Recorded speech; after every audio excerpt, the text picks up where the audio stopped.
बंदी छोड़ सतगुरु रामपाल जी परमेश्वर जी की जय हो। परमपिता परमात्मा सारी सृष्टि के रचनहार कुल मालिक असंख्य ब्रह्मांडों के स्वामी जगत गुरु तीनों लोकों में प्रवेश करके सबका धारण पोषण करने वाले राजाधिराज आत्माधार नाथों के नाथ देवों के देव महादेव सर्वेश्वर महेश्वर मृत्युंजय अजरो अमर आदि अनादि सनातनी प्रभु जगत पिता जगदीश्वर श्री श्री 1008 की उपाधि के वास्तविक अधिकारी अकाल मूर्त सौद स्वरूपी राम वासुदेव सर्वगतम ब्रह्म परम पूज्य प्रथम पूज्य परम संत परम पुरुष परम धनी परम दयालु सत्य कबीर हक्का कबीर अल्लाहु कबीर अल्लाहु अकबर बाखबर अल्लाह ताला जगत के तारणहार जगत के मुक्तिदाता जगत के जगन्नाथ हारे के सहारे हिंदुओं के राम मुसलमानों के अल्लाह सिखों के वाहिगुरु ईसाइयों के मसीह दया के सागर दयानिधि करुणा के सागर करुणानिधि स्वयंभू परिभू संकट मोचन कष्ट हरण मंगल करण दुख भंजन अविगत कबीर निर्विकार निर्विषम परमात्मा अलय अलेख सतगुरु आदि अनादि सतगुरु असली मर्यादा पुरुषोत्तम असली राम असली कृष्ण असली घनश्याम असली मुरारी राजाओं के राजा महाराजाओं के महाराजा शहंशाहों के शहंशाह सम्राटों के सम्राट भगवानों के भगवान अल्लाहों के अल्लाह प्रभुओं के प्रभु मसीहाओं के मसीह सच्चे वाहिगुरु बाबाओं के बाबा पीरों के पीर सेठों के सेठ जगत सेठ सावड़सा सेठ सर्वगुण संपन्न अनंत कोटि कलाओं के स्वामी अनंत कोटि ब्रह्मांडों के नायक योगियों में महायोगी ध्यानियों में महाध्यानी सिद्धों में परम सिद्ध ज्ञानियों में तत्व ज्ञानी ब्रह्म ज्ञानी महाज्ञानी परम ज्ञानी सर्वश्रेष्ठ ज्ञानी विज्ञानी युवा कबीर समर्थ कबीर असमवात अमित ओजा सच्चे रहनुमा करीम अल्लाह सुभान अल्लाह दुनिया के अंतिम पैगंबर 8 सितंबर 1951 से गांव धनाना जिला सोनीपत हरियाणा भारतवर्ष की पावन भूमि पे प्रकट रियल कल की भगवान श्री नारायण साकार हरि श्री बाबा साहेब नूर अनंत परमात्मा सच्चे दरवेश सच्चे बाखबर संत शिरोमणि सतगुरु रामपाल जी परमेश्वर जी के चरण कमल में आप और हम सभी भाई बहनों का अनंत कोटि दंडवत प्रणाम। सत्साई भाई और बहनों, बहुत बड़ी दया बहुत बड़ी मेहर पूज्य गुरुदेव भगवान की परमेश्वर रामपाल जी की, जिनके शुभ आशीर्वाद से विशेष आशीर्वाद से उन्हीं के सत्संगों का संग्रह पवित्र आध्यात्मिक पुस्तक ज्ञान गंगा के ऊपर वीडियो बनाने की श्रृंखला जारी है। इसी श्रृंखला में आज हमारा ये 29वें नंबर का वीडियो है। प्रत्येक वीडियो में पूज्य गुरुदेव भगवान जी के आशीर्वाद से हमें भक्ति मार्ग के विषय में अध्यात्म के विषय में वो सब कुछ जानने और समझने को मिल रहा है जो जानने की जिज्ञासा हमारी सदियों से थी, परंतु तत्व ज्ञान के अभाव में हमारे नादान धर्मगुरु हमें इन शास्त्रों से वो गूढ़ रहस्य निकाल कर नहीं बता पाए, नहीं समझा पाए कि परमात्मा कौन है, कैसा है, कहाँ रहता है, कैसे मिलता है, कैसा दिखाई देता है, उसकी शास्त्र अनुकूल भक्ति क्या है, हमें मुक्ति कैसे प्राप्त हो, हमें जन्म मरण और बुढ़ापे के संकट से हमें कैसे राहत मिले, हम लक 84 योनियों की पीड़ा से कैसे बाहर निकल सकते हैं। हमारे इन तमाम सवालों के जवाब हमारे धर्मगुरु नहीं दे पा रहे थे, क्योंकि ना तो उन्हें स्वयं तत्व ज्ञान था और ना ही वे किसी तत्वदर्शी संत की शरण में थे। और तत्वदर्शी संत के बिना इन आध्यात्मिक गूढ़ रहस्यों को, सदग्रंथों के सार को कोई भी व्यक्ति या महात्मा इनको सार्वजनिक नहीं कर सकता है। इसलिए भाई और बहनों, आज पूज्य गुरुदेव भगवान की पूरे विश्व के मानव समाज पर बहुत बड़ी कृपा हुई है कि आज उन्होंने हमें अध्यात्म का वो सार जो हमारे ही सदग्रंथों में छुपा हुआ था निकाल कर पवित्र पुस्तक ज्ञान गंगा के रूप में दे दिया है। और ये ज्ञान गंगा पुस्तक भारत देश में विशेषकर घर घर में पहुंच चुकी है। तो भाई और बहनों, अब समय आ गया है इस पवित्र पुस्तक ज्ञान गंगा को पढ़कर, इसके ज्ञान को समझकर जगत गुरु तत्वदर्शी सतगुरु रामपाल जी भगवान की शरण में आकर अपनी आत्मा का कल्याण करवाने का। तो भाई और बहनों, इस पुस्तक में अभी तक आपने भक्ति मार्ग के विषय में बहुत कुछ जान लिया है, बहुत कुछ पहचान लिया है। सबसे पहले तो हमें आत्मज्ञान के साथ साथ परमात्म ज्ञान हुआ कि वास्तव में वो परमात्मा कौन है जिन्होंने इस सारी सृष्टि को रचा है। वो साकार है या निराकार है, वो कहाँ रहता है। उसके बाद वो परमात्मा जिन जिन महापुरुषों को इस धरती पर स्वयं ही सतलोक से गति करके चलकर आकर मिले, उन आत्माओं को फिर अपना सचखंड दिखाया, सर्व ब्रह्मांडों की स्थिति से परिचित करवाया। उसके बाद उन आत्माओं ने भी अपनी वाणियों के माध्यम से देश और दुनिया को जगाया। तो भाइयों और बहनों, आज हम जो आगे बढ़ेंगे इस पवित्र पुस्तक में, तो आज का हमारा जो टॉपिक है वो है शंका समाधान। यानी इतना ज्ञान सुनने और समझने के बाद भी काल प्रेरणा से कुछ शंकाएं मन में रह जाती हैं, जिन शंकाओं का समाधान करते हुए सतगुरु रामपाल जी हमें समझाना चाह रहे हैं कि कोई शंका मन में मत रखिए। परमेश्वर जी की वाणी है कि माँ मूंडू उस संत की जिससे संसा न जाए, काल खाए थोड़े शंका सब जग खाए। वो संत ही क्या, वो महात्माएं क्या, जो अपने भगत के मन में किसी प्रकार की कोई शंका छोड़ दे। तो भाई और बहनों, यदि आप ध्यानपूर्वक पवित्र पुस्तक ज्ञान गंगा को पढ़ेंगे या सतगुरु रामपाल जी के मुख कमल से जो सत्संग बोले गए हैं आप उनको सुनेंगे, तो अपने ही धर्मशास्त्रों से सारे प्रमाण देखकर हमारे मन में अध्यात्म को लेकर किसी प्रकार की कोई शंका रह नहीं जाएगी। फिर भी जो छोटी मोटी शंकाएं हैं उनका भी सतगुरु रामपाल जी ने बखूबी समाधान किया है। प्रश्न, किसी ने सवाल किया, उपरोक्त गीता सार से तो सिद्ध होता है कि ब्रह्मा जी, विष्णु जी तथा शिव जी की पूजा व्यर्थ है, यानी बेकार है। यानी सतगुरु रामपाल जी ने जो पवित्र गीता जी का सार निकाल कर इस पवित्र पुस्तक ज्ञान गंगा में डाल दिया है, तो साधक कह रहा है कि इस पवित्र पुस्तक से गीता जी का सार समझकर तो ऐसा लगा कि जैसे श्री ब्रह्मा, श्री विष्णु और श्री शंकर जी की पूजा बिल्कुल व्यर्थ है, बिल्कुल बेकार है। परंतु मैं तो 30 वर्ष से श्री शिव जी की पूजा कर रहा हूँ तथा भगवान श्री कृष्ण जी मेरे बहुत प्रिय हैं। मैं इन प्रभुओं को नहीं छोड़ सकता, मेरा इनसे विशेष लगाव हो चुका है। श्री गीता जी का नित्य पाठ करता हूँ। हरे राम हरे कृष्ण राधे श्याम सीताराम, ओम नमः शिवाय, ओम नमो भगवते वासुदेवाय आदि नाम जाप करता हूँ।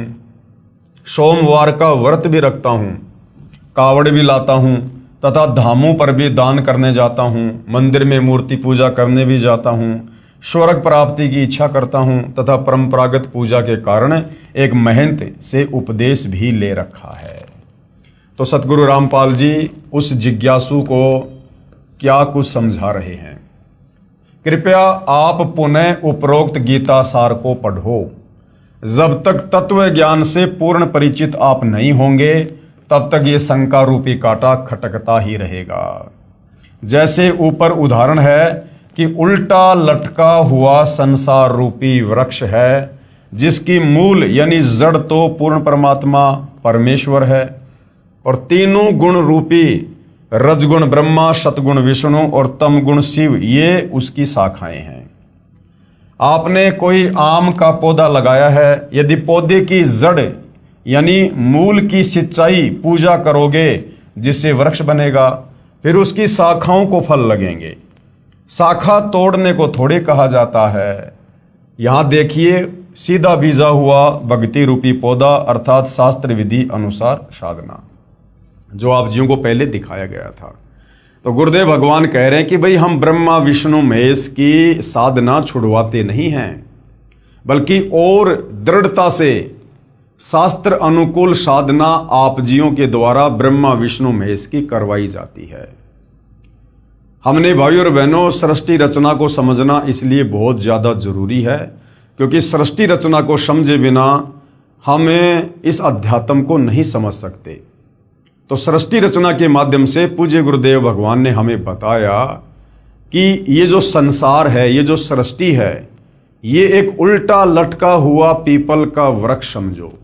ये भक्ति रूपी पौधा है, ये भक्ति रूपी पेड़ है। ठीक है, यानी ऊपर को कबीर परमेश्वर, कबीर प्रभु, कबीर परमात्मा जो सबसे ऊपर अनामी लोक में रहते हैं। उसके बाद 3 लोकों की ओर रचना की। शतलोक में परमात्मा ने सृष्टि की, जहां बैठकर परमात्मा सारे ब्रह्मांडों का पालन पोषण करते हैं। तो जो भक्ति रूपी पेड़ है उसकी जड़ है कबीर भगवान, कबीर परमात्मा। नीचे फिर अक्षर पुरुष के 7 संग ब्रह्मांड हैं, काल के 21 ब्रह्मांड हैं, काल के 3 पुत्र ब्रह्मा विष्णु महेश हैं। अब हम नादानों ने ब्रह्मा विष्णु महेश की जानकारी होने के कारण, क्योंकि हमारे नादान धर्म गुरु तत्व ज्ञान के अभाव से ब्रह्मा विष्णु महेश से ऊपर कोई भगवान सिद्ध कर ही नहीं पाए, तो आम समाज ने ब्रह्मा विष्णु महेश यानी पेड़ की शाखाओं को ही पूजना शुरू कर दिया। अब यदि भाई और बहनों आप किसी पौधे की शाखाओं को अगर गमले में या मिट्टी में दबाकर उसकी सिंचाई करोगे, उसकी पूजा करोगे, वो पेड़ सूख जाएगा, हमें कभी भी फल प्राप्त नहीं होंगे। हमने पेड़ की जड़ को गमले में लगाना होगा, मिट्टी में दबाना होगा, फिर हमने खाद वगैरह पानी वगैरह डाल के उसकी पूजा करनी होगी। तो ये जो भक्ति रूपी पौधा है, पेड़ है, इसकी जड़ है कबीर भगवान, कबीर परमेश्वर। तो हमने उस परम अक्षर ब्रह्म कबीर परमेश्वर जी की पूजा करनी है। और जब हम पेड़ की जड़ की पूजा करेंगे, जड़ में खाद डालेंगे, पानी डालेंगे, तो पूरा पेड़ बनेगा और फिर शाखाओं को यानी ब्रह्मा विष्णु महेश को फल लगेंगे। अर्थात ब्रह्मा विष्णु महेश के माध्यम से फिर ये कबीर भगवान जब हम जड़ की यानी उनकी पूजा करेंगे, फिर ये हमें कर्म फल देंगे ब्रह्मा विष्णु महेश के माध्यम से।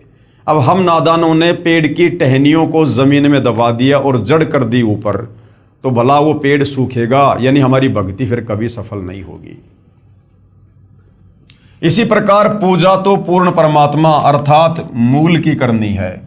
फिर कर्म फल तीनों गुण ब्रह्मा विष्णु शिव रूपी शाखाओं को लगेंगे।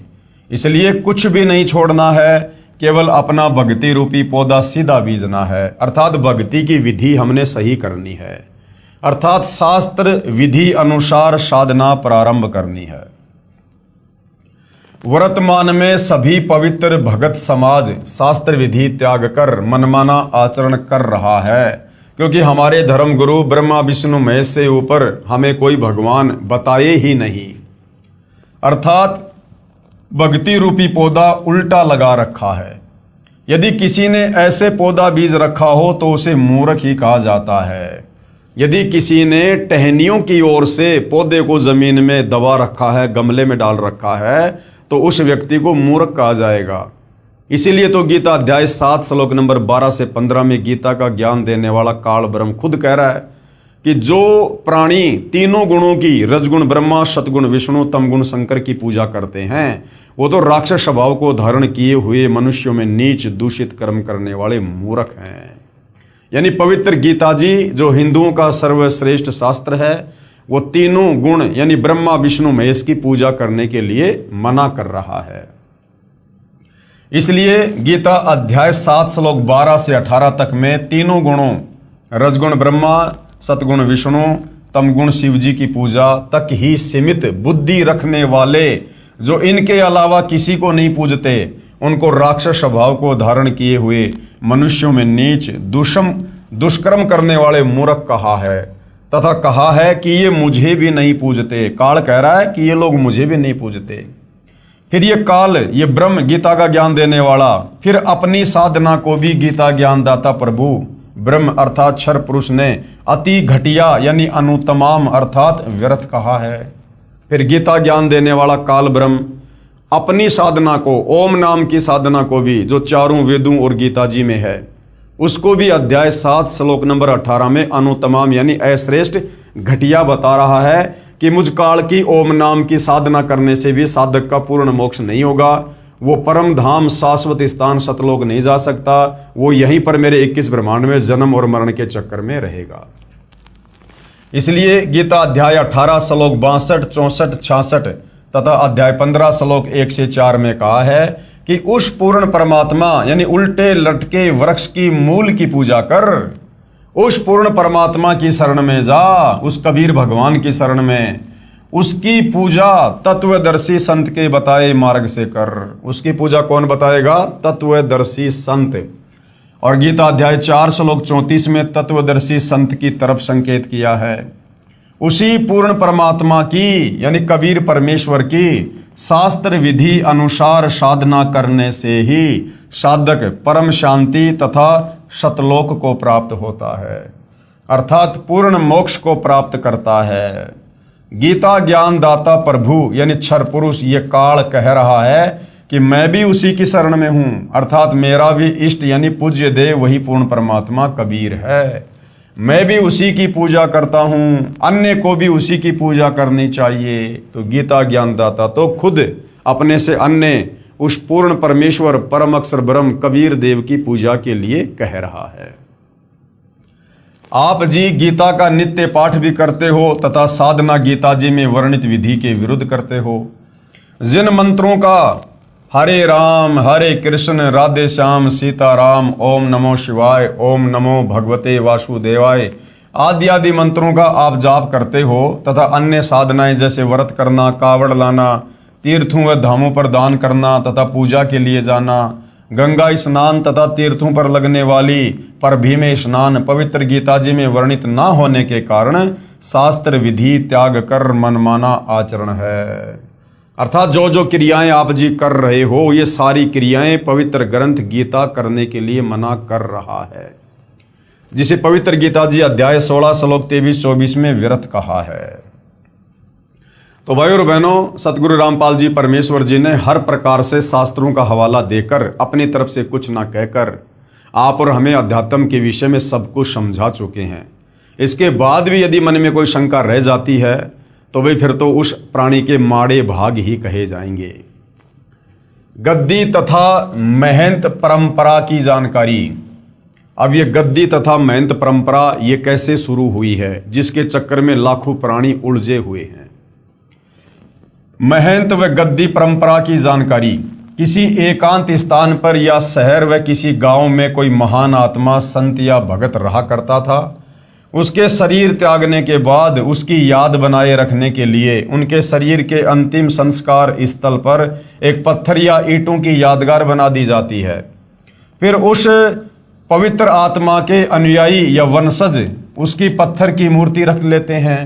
कुछ समय उपरांत श्रद्धालु जाते हैं, कुछ धन दान करने लग जाते हैं, उसे मंदिर का रूप दे देते हैं तथा उस संत व ऋषि के वंशजों को धन उपार्जन का लालच हो जाता है। वे बहकाना प्रारंभ कर देते हैं कि जो यहाँ दर्शन करने आता है उसको पूर्ण मोक्ष प्राप्त होता है, सर्व लाभ मिलते हैं, जो इसी महापुरुष के जीवन काल में शिष्यों को मिलते थे।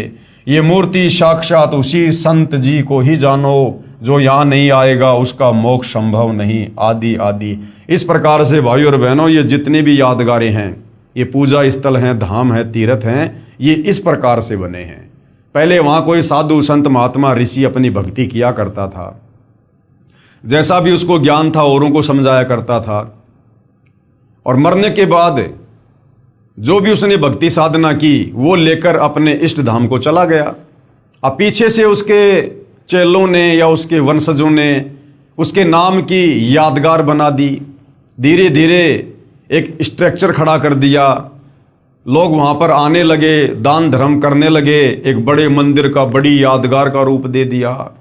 फिर वहाँ रहने वालों को ये लालच पड़ गया कि यहाँ तो लोग आते हैं, दान धर्म करते हैं, बढ़िया उनका धंधा चल गया। इस प्रकार से भाई और बहनों, ये गद्दी परंपरा, महंत परंपरा, ये यादगारें बनी हुई हैं। वर्तमान में वहाँ जाने से वो साधना शास्त्रों के विरुद्ध होने के कारण साधक को वहाँ जाने से, दान धर्म करने से, पूजा करने से कोई आध्यात्मिक लाभ नहीं है। अब उन नादानों को कोई पूछे कि जैसे कोई वैद्य था यानी कोई डॉक्टर था, वो नाड़ी देखकर दवाई देता था, रोगी स्वस्थ हो जाता था। उस वैद्य यानी डॉक्टर की मृत्यु के बाद उसकी मूर्ति बनाकर स्थापित करके कोई लालची कहे कि ये मूर्ति उसी डॉक्टर वाला कार्य करती है, जो इसके दर्शन करने आएगा वह पूर्ण स्वस्थ हो जाएगा। या स्वयं नकली वैद्य बनकर कोई बैठ जाए कि मैं भी दवाई देता हूँ, परंतु सारा उपचार औषधि के ग्रंथ के विपरीत दे रहा है, वह धोखा दे रहा है, क्योंकि केवल धन उपार्जन उसका उद्देश्य है। किसी भी संत या प्रभु की मूर्ति आदरणीय यादगार तो है, परंतु पूजनीय नहीं है। तो भाई और बहनों, आप और हमने हर प्रकार की इन भ्रमणाओं से, जो इन धन के लोभियों ने, स्वार्थियों ने अपने धार्मिक धंधे के लिए समाज में फैला रखी थी, हमने इन भ्रमणाओं से अब बाहर निकलना है और हमने शास्त्र अनुकूल साधना करके अपनी आत्मा का कल्याण करवाना है। क्योंकि स्वयं सारी सृष्टि का मालिक कबीर परमेश्वर जगत गुरु तत्वदर्शी सतगुरु रामपाल जी के रूप में धरती पर प्रकट हैं। ऐसे ही किसी संत या भगवान की मूर्ति बनाकर उसकी आड़ में कोई पुजारी व महंत कहे कि मैं भी नाम देता हूं, वह महानुभाव सर्व साधना उसी पवित्र शास्त्र के विपरीत दे रहा है जो उस महान संत ने अपने अनुभव का लिखा है। तो वह नकली संत व महंत स्वयं भी दोषी है तथा अनुयायियों का भी जीवन व्यर्थ करने का भार अपने शीश पर ले रहा है। संत तो एक समय में एक ही आता है, एक समय में पृथ्वी पर एक ही पूर्ण संत होता है। अब देख लो, वर्तमान में धरती पर पूर्ण संत सतगुरु रामपाल जी हैं। इनके अलावा ये जितने भी आचार्य, शंकराचार्य, मंडलेश्वर हैं, धर्माचार्य हैं, किसी भी धर्म का कोई भी धर्म गुरु है, ये सारे के सारे नकली हैं, काल के द्वारा भेजे गए हैं। ये समाज का आध्यात्मिक दृष्टि से उल्टा ही मार्गदर्शन कर रहे हैं। उसके मार्ग में करोड़ों नकली संत, महंत तथा आचार्य बाधक बनते हैं। किसके? जो एक समय में एक ही संत धरती पर होता है।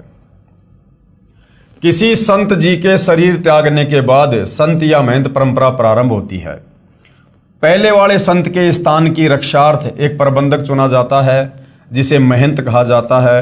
वह केवल उस पवित्र यादगार की देखभाल करने के लिए ही नियुक्त किया जाता है।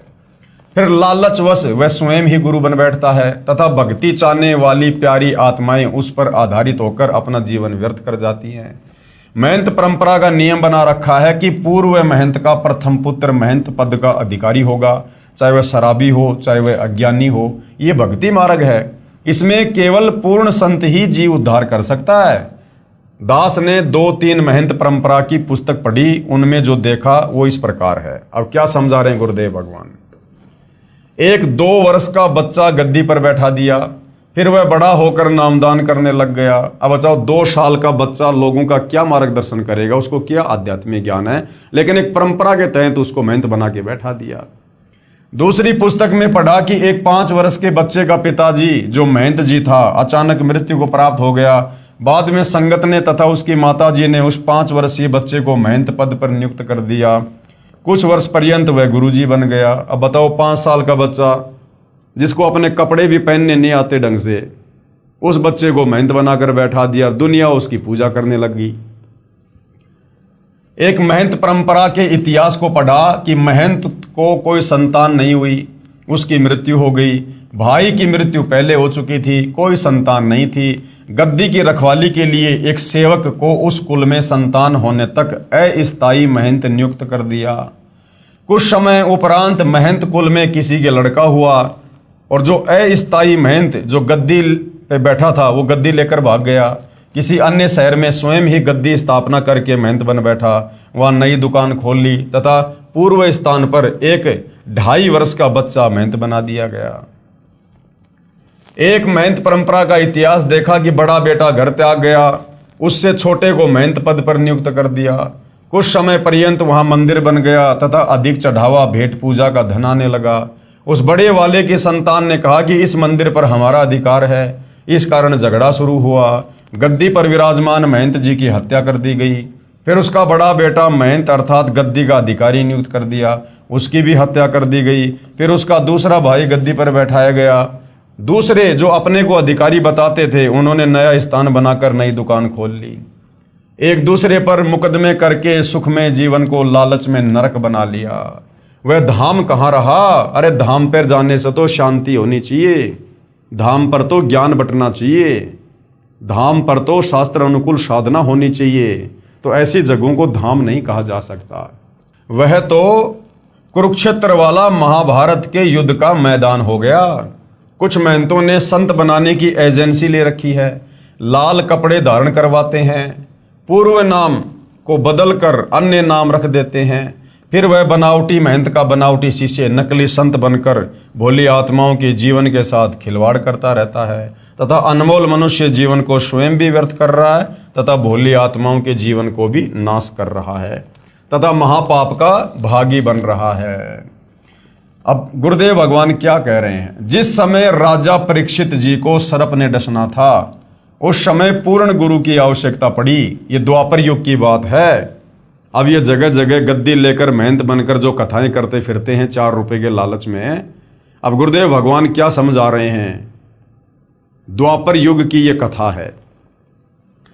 जिस समय राजा परीक्षित जी को सर्प ने डसना था उस समय पूर्ण गुरु की आवश्यकता पड़ी, क्योंकि पूर्ण संत बिना जीव का कल्याण असंभव है। उस समय पृथ्वी के सभी ऋषियों ने राजा परीक्षित को दीक्षा देने तथा 7 दिन श्रीमद् भागवत सुधा सागर की कथा सुनाने से मना कर दिया, क्योंकि 7वें दिन पोल खुलनी थी। इस कारण से कोई सामने नहीं आया। स्वयं श्रीमद् भागवत सुधा सागर के लेखक महर्षि वेदव्यास जी ने भी असमर्थता व्यक्त की, क्योंकि वे ऋषिजन प्रभु से डरने वाले थे, इसलिए भी राजा परीक्षित के जीवन से खिलवाड़ करना उचित नहीं समझा। राजा परीक्षित जी के कल्याण के लिए महर्षि सुखदेव जी को स्वर्ग से बुलाया गया। अब द्वापर युग के साधु संत महात्मा ऋषि कैसे होंगे? वर्तमान वालों से तो हजारों गुना बढ़िया होंगे। उनको ज्ञान भी होगा, धर्म कर्म पर भी थे, नेक नीति में भी थे, सदाचारी भी थे। और खुद श्रीमद् भागवत सुधा सागर का लेखक महर्षि वेदव्यास जी, उन्होंने भी हाथ खड़े कर दिए कि भैया मैं भी कथा करने का अधिकारी नहीं हूं। और फिर स्वर्ग से राजा परीक्षित के पुण्यों के आधार से सुखदेव ऋषि को बुलाया गया, और सुखदेव ऋषि ने यहां आकर 7 दिन राजा परीक्षित को श्रीमद् भागवत सुधा सागर की कथा सुनाई। तो विचार करो भाइयों और बहनों, जब द्वापर युग के ऋषियों ने श्रीमद् भागवत सुधा सागर की कथा करने के लिए अपने आप को योग्य नहीं बताया, अधिकारी नहीं बताया, तो ये वर्तमान वाले साधु संत महात्मा ऋषि पैसों के लोभी, इनकी कोई नियम नहीं, कोई मर्यादा नहीं। ये दे के कांख में पोथी और गांव-गांव जाकर ये कथा करते फिरते हैं। इनके कथाओं से किसी का क्या भला होगा, क्या मुक्ति होगी? ये विचारणीय विषय है। क्योंकि भाइयों और बहनों, धरती पर एक समय में एक ही संत होता है जो पूर्ण होता है, और वही इन ग्रंथों की कथा यानी इन ग्रंथों को समझाने का अधिकारी होता है। राजा परीक्षित जी के कल्याण के लिए महर्षि सुखदेव जी को स्वर्ग से बुलाया गया, जिसने राजा को दीक्षा दी तथा 7 दिन तक कथा सुनाकर राजा परीक्षित जी का जितना उद्धार ऋषि सुखदेव जी कर सकते थे किया। वर्तमान के गुरु संत महंत तथा आचार्य स्वयं ही भगवान के संविधान से अपरिचित हैं, इसलिए भयंकर दोष के पात्र बनकर दोषी हो रहे हैं।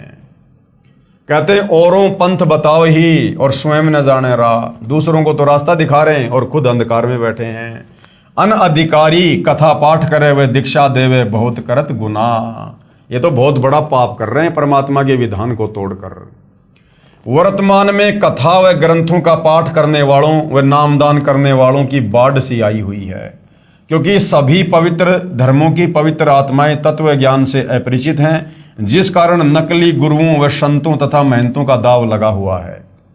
जिस समय पवित्र भगत समाज आध्यात्मिक तत्व ज्ञान से परिचित हो जाएगा, उस समय इन नकली संतों, गुरुओं व आचार्यों को छुपने का स्थान नहीं मिलेगा। पलायन करके पीछा छुड़वाना पड़ेगा। जब भगत समाज तत्व ज्ञान से परिचित हो जाएगा, जगत गुरु तत्वदर्शी सतगुरु रामपाल जी के सत्संग सुनकर, उनकी पुस्तकें पढ़कर। अब भाइयों और बहनों, जितने भी ये तीर्थ हैं, ये धाम हैं, इनकी वास्तव में शुरुआत कैसे हुई? जब तक हम परमात्मा चाहने वाली आत्माओं को इसकी जड़ का नहीं पता चलेगा, तब तक हम इन तीर्थों पर, इन धामों पर यूं ही जाकर अपना धन और अनमोल समय बर्बाद करवाते रहेंगे। पवित्र तीर्थ तथा धाम की जानकारी।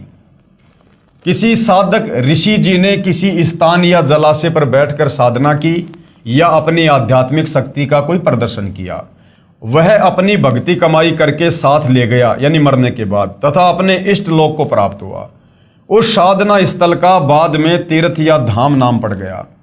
अब कोई उस स्थान को देखने जाए कि यहाँ कोई साधक रहा करता था उसने बहुतों का कल्याण किया। अब न तो वहाँ संत जी हैं जो उपदेश दे सके, वह तो अपनी कमाई करके चला गया। विचार करें, तीर्थ व धाम को हमाम दस्ता जानो। हमाम दस्ता क्या होता है?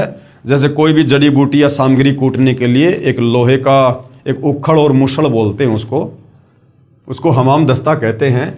एक 1.5 फुट का लोहे का गोल पात्र लगभग 9 इंच परिधि का उखड़ जैसा होता है तथा 1.5 फुट लंबा तथा 2 इंच परिधि का गोल लोहे का डंडा सा मुसड़ जैसा होता है, जो सामग्री व दवाइयां आदि कूटने के काम आता है।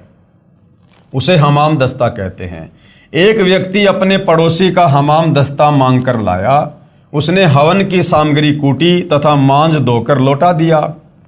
जिस कमरे में हमाम दस्ता रखा था उस कमरे में सुगंध आने लगी उस जड़ी बूटी की। घर के सदस्यों ने देखा कि यह सुगंध कहाँ से आ रही है, तो पता चला कि हमाम दस्ते से आ रही है। वे समझ गए कि पड़ोसी ले गया था, उसने कोई सुगंध युक्त वस्तु कूटी होगी और कुछ दिन बाद वो सुगंध भी आना फिर बंद हो जाती है। इसी प्रकार ये तीर्थ और धाम है भाई और बहनों। इसी प्रकार तीर्थ व धाम को एक हमाम दस्ता जानो। जैसे सामग्री कूटने वाले ने अपनी सारी वस्तु पहुंच कर रख दी, खाली हमाम दस्ता लौटा दिया। अब कोई उस हमाम दस्ते को सूंघ कर ही कृतार्थ माने तो नादानी है। उसको भी सामग्री लानी पड़ेगी, तब पूर्ण लाभ होगा। ठीक इसी प्रकार किसी धाम व तीर्थ पर रहने वाला पवित्र आत्मा तो राम नाम की सामग्री कूटकर, यानी जैसे भी उसके पास भक्ति थी वो करके और अपना शरीर छोड़ के झाड़ पहुंचकर अपनी सर्व कमाई को साथ ले गया। बाद में अनजान श्रद्धालु उस स्थान पर जाने मात्र से कल्याण समझे तो उनके मार्गदर्शकों यानी गुरुओं की शास्त्र विधि रहित बताई साधना का ही परिणाम है। उस महान आत्मा संत की तरह भगवान की साधना करने से ही कल्याण संभव होगा। उन तीर्थों के धामों के चक्कर काटने से कुछ नहीं मिलेगा। उसके लिए तत्वदर्शी संत की खोज करके उससे उपदेश लेकर आजीवन भक्ति करके मोक्ष प्राप्त करना चाहिए। शास्त्र विधि अनुकूल सत साधना गुरुदेव कह रहे हैं मुझ दास के पास उपलब्ध है, कृपया निःशुल्क प्राप्त करें। ऐसी अनमोल वस्तु जिसका कोई मूल्य नहीं है, जिस साधना से, जिन मंत्रों के जाप से हमारी आत्मा का कल्याण होगा, जन्म जन्म का संताप कटेगा। युगों युगों से हम जो जन्म मरण का कष्ट भोग रहे हैं, 184 योनि में गधे कुत्ते सूअर बनकर यातना भोग रहे हैं, नरक भोग रहे हैं, हमारा वो रोग कटेगा। ऐसी अनमोल वस्तु तीनों लोकों में जिसके समान कोई कीमती वस्तु नहीं, वो हमें सतगुरु रामपाल जी मुफ्त में दे रहे हैं, मुफ्त में। और भाई और बहनों, युगों युगों के बाद दाव लगता है सत भक्ति का, युगों युगों के बाद। अब गुरुदेव बता रहे श्री अमरनाथ धाम की स्थापना कैसे हुई। जहां दुनिया जाती है दर्शन करने के लिए कि हमारी मुक्ति होगी, मोक्ष होगा, हमारे को पुण्य मिलेंगे, तो पहले वहां जाने से पहले ये जान लो कि अमरनाथ धाम की स्थापना कैसे हुई। भगवान शंकर जी ने पार्वती जी को एकांत स्थान पर उपदेश दिया था, यानी नाम दीक्षा दी थी, जिस कारण से माता पार्वती जी इतनी मुक्त हो गई कि जब तक भगवान शिव जी यानी तमोगुण की मृत्यु नहीं होगी तब तक उमा जी की भी मृत्यु नहीं होगी। 7 ब्रह्मा जी की मृत्यु के उपरांत भगवान विष्णु की मृत्यु होती है और 7 विष्णु जी की मृत्यु के बाद शिव जी की मृत्यु होती है। तब माता पार्वती जी भी मृत्यु को प्राप्त होगी। यानी भगवान शंकर से नाम उपदेश लेकर पार्वती जी इतनी अमर हो गई कि जब तक भगवान शंकर नहीं मरेगा तब तक पार्वती भी नहीं मरेगी। लेकिन मरेंगे भगवान शंकर भी और मरेगी फिर पार्वती भी। तब माता पार्वती जी भी मृत्यु को प्राप्त होगी। पूर्ण मोक्ष नहीं हुआ, क्योंकि जब शंकर जी का ही मोक्ष नहीं है तो पार्वती जी का कैसे होगा। फिर भी जितना लाभ पार्वती जी को हुआ वह भी अधिकारी से उपदेश मंत्र लेकर हुआ। बाद में श्रद्धालुओं ने उस स्थान की याद बनाए रखने के लिए उसको सुरक्षित रखा तथा दर्शक जाने लगे। जिस जगह पर भगवान शंकर ने पार्वती जी को मंत्र दिए थे उसको अमरनाथ कहते हैं, उस जगह को अमरनाथ कहते हैं जहां पर पार्वती जी को अमर मंत्र दिए थे। बाद में लोगों ने उस जगह को सुरक्षित बनाए रखने के लिए वहां पर एक यादगार बना दी। अब गुरुदेव कह रहे हैं जैसे ये दास, यानी अपने लिए गुरुदेव कह रहे हैं कि स्थान स्थान पर जा जाकर सत्संग करता है, वहां पर खीर व हलवा भी बनाया जाता है। जो भगत आत्मा उपदेश प्राप्त कर लेता है उसका कल्याण हो जाता है। सत्संग की समाप्ति के बाद सभी टेंट आदि उखाड़कर दूसरे स्थान पर सत्संग के लिए चले गए। पूर्व स्थान पर केवल मिट्टी या ईंटों की बनाई भट्टी व चूल्हे से छोड़ दिए। फिर कोई उसी शहर के व्यक्ति से कहे कि आओ आपको वह जगह दिखाकर लाता हूं जहां सतगुरु रामपाल जी का सत्संग हुआ था, खीर बनाई थी। बाद में उन भट्टियों को देखने जाने वाले को न तो खीर मिलेगी, न ही सत्संग के अमृत वचन सुनने को मिलेंगे, और ना ही उपदेश प्राप्त हो सकता जिससे कल्याण हो सके। उसके लिए संत ही खोजना पड़ेगा। जहां सत्संग चल रहा हो वहां पर सर्व कार्य सिद्ध होंगे। तो भाई दुनिया जिस अमरनाथ पर जाती है भक्ति भाव से, वहां ना तो भगवान शंकर है ना पार्वती है, केवल वो एक यादगार है। और वहां पर चाहे चक्कर काटना तो छोड़ो, अगर वहां पर तुम खुद भी रहने लग जाओ, यदि तुम वहां पर बस जाओ तो भी तुम्हारी आत्मा का कल्याण नहीं है। ठीक इसी प्रकार तीर्थों व धामों पर जाना तो उस यादगार स्थान रूपी भट्टी को देखना मात्र ही है। यह पवित्र गीता जी में वर्णित ना होने से शास्त्र विरुद्ध हुई, जिससे कोई लाभ नहीं। इसका प्रमाण पवित्र गीता अध्याय 16 श्लोक 23-24 में कि अर्जुन, शास्त्र विधि को त्याग कर जो मनमानी भक्ति पूजा करते हैं उनको कोई लाभ नहीं, उनकी कोई गति नहीं, उनकी कोई मुक्ति नहीं। तत्व ज्ञानहीन संतों व महंतों तथा आचार्यों द्वारा भ्रमित श्रद्धालु तीर्थों व धामों पर आत्म कल्याणार्थ जाते हैं। श्री अमरनाथ जी की यात्रा पर गए श्रद्धालु 3-4 बार बर्फानी तूफान में दबकर मृत्यु को प्राप्त हुए। प्रत्येक बार मरने वालों की संख्या हजारों में होती थी। विचारणीय विषय है कि यदि श्री अमरनाथ जी के दर्शन व पूजा लाभदायक होती तो क्या भगवान शिव उन भक्तों की रक्षा नहीं करते? अर्थात प्रभु शिव जी भी शास्त्र विरुद्ध साधना से अप्रसन्न हैं। भगवान शंकर भी इन पाखंडों से प्रसन्न नहीं है, इस प्रकार की साधनाओं से। वैष्णो देवी के मंदिर की स्थापना कैसे हुई? जो श्रद्धालु वैष्णो देवी मंदिर जाते हैं भक्ति भाव से पूजा के लिए, आत्म कल्याण के लिए, तो पहले यह तो जान लो कि वैष्णो देवी मंदिर की स्थापना कैसे हुई। जब सती जी यानी उमा देवी अपने पिता राजा दक्ष के हवन कुंड में छलांग लगाने से जलकर मृत्यु को प्राप्त हुई। अब वो हवन कुंड में छलांग क्यों लगाई? गुरुदेव ने बताया, एक समय शंकर और पार्वती जी, जिसको उमा भी कहते हैं, दोनों आकाश मार्ग से जा रहे थे। उसी समय विष्णु अवतार श्री रामचंद्र जी धरती पर आए हुए थे और उनको 14 साल का वनवास मिला हुआ था, और जंगल से उनकी पत्नी सीता को रावण उठाकर ले गया था। पीछे से सीता के वियोग में वो पागलों की तरह व्यवहार कर रहे थे। वृक्षों से लिपट लिपट कर पूछ रहे थे, हाय मेरी सीता कहाँ गई? मृगों से लिपट लिपट कर पूछ रहे थे, रो रहे थे। तो ऊपर से शंकर जी ने हाथ जोड़कर उनको प्रणाम किया। तो पार्वती ने पूछा, आप किसको प्रणाम कर रहे हो? तो शंकर जी ने कहा कि मैं भगवान विष्णु को प्रणाम कर रहा हूं। तो पार्वती ने कहा कि ये इस प्रकार से आम आदमी की तरह रोने वाला अपनी पत्नी के वियोग में, ये भगवान कैसे हो सकता है? मैं तो इसकी परीक्षा लूंगी। तो शंकर जी ने कहा कि तू ये गलती मत कर देना, तू सीता का रूप बनाकर भगवान के सामने मत चली जाना। अगर तुमने सीता का रूप बना लिया तो सीता मेरी भाभी है और भाभी माँ के समान होती है, फिर तू मेरे योग्य नहीं रहेगी, फिर मैं तुझे पत्नी रूप में स्वीकार नहीं करूंगा। तो उस समय तो पार्वती ने कहा ठीक है, नहीं लूंगी परीक्षा। घर आने के बाद शंकर जी तो अपने काम धाम से चले गए। पीछे से पार्वती ने सीता जी का रूप बनाया और रामचंद्र जी के सामने जाके खड़ी हो गई कि अगर भगवान होगा तो मुझे पहचान लेगा।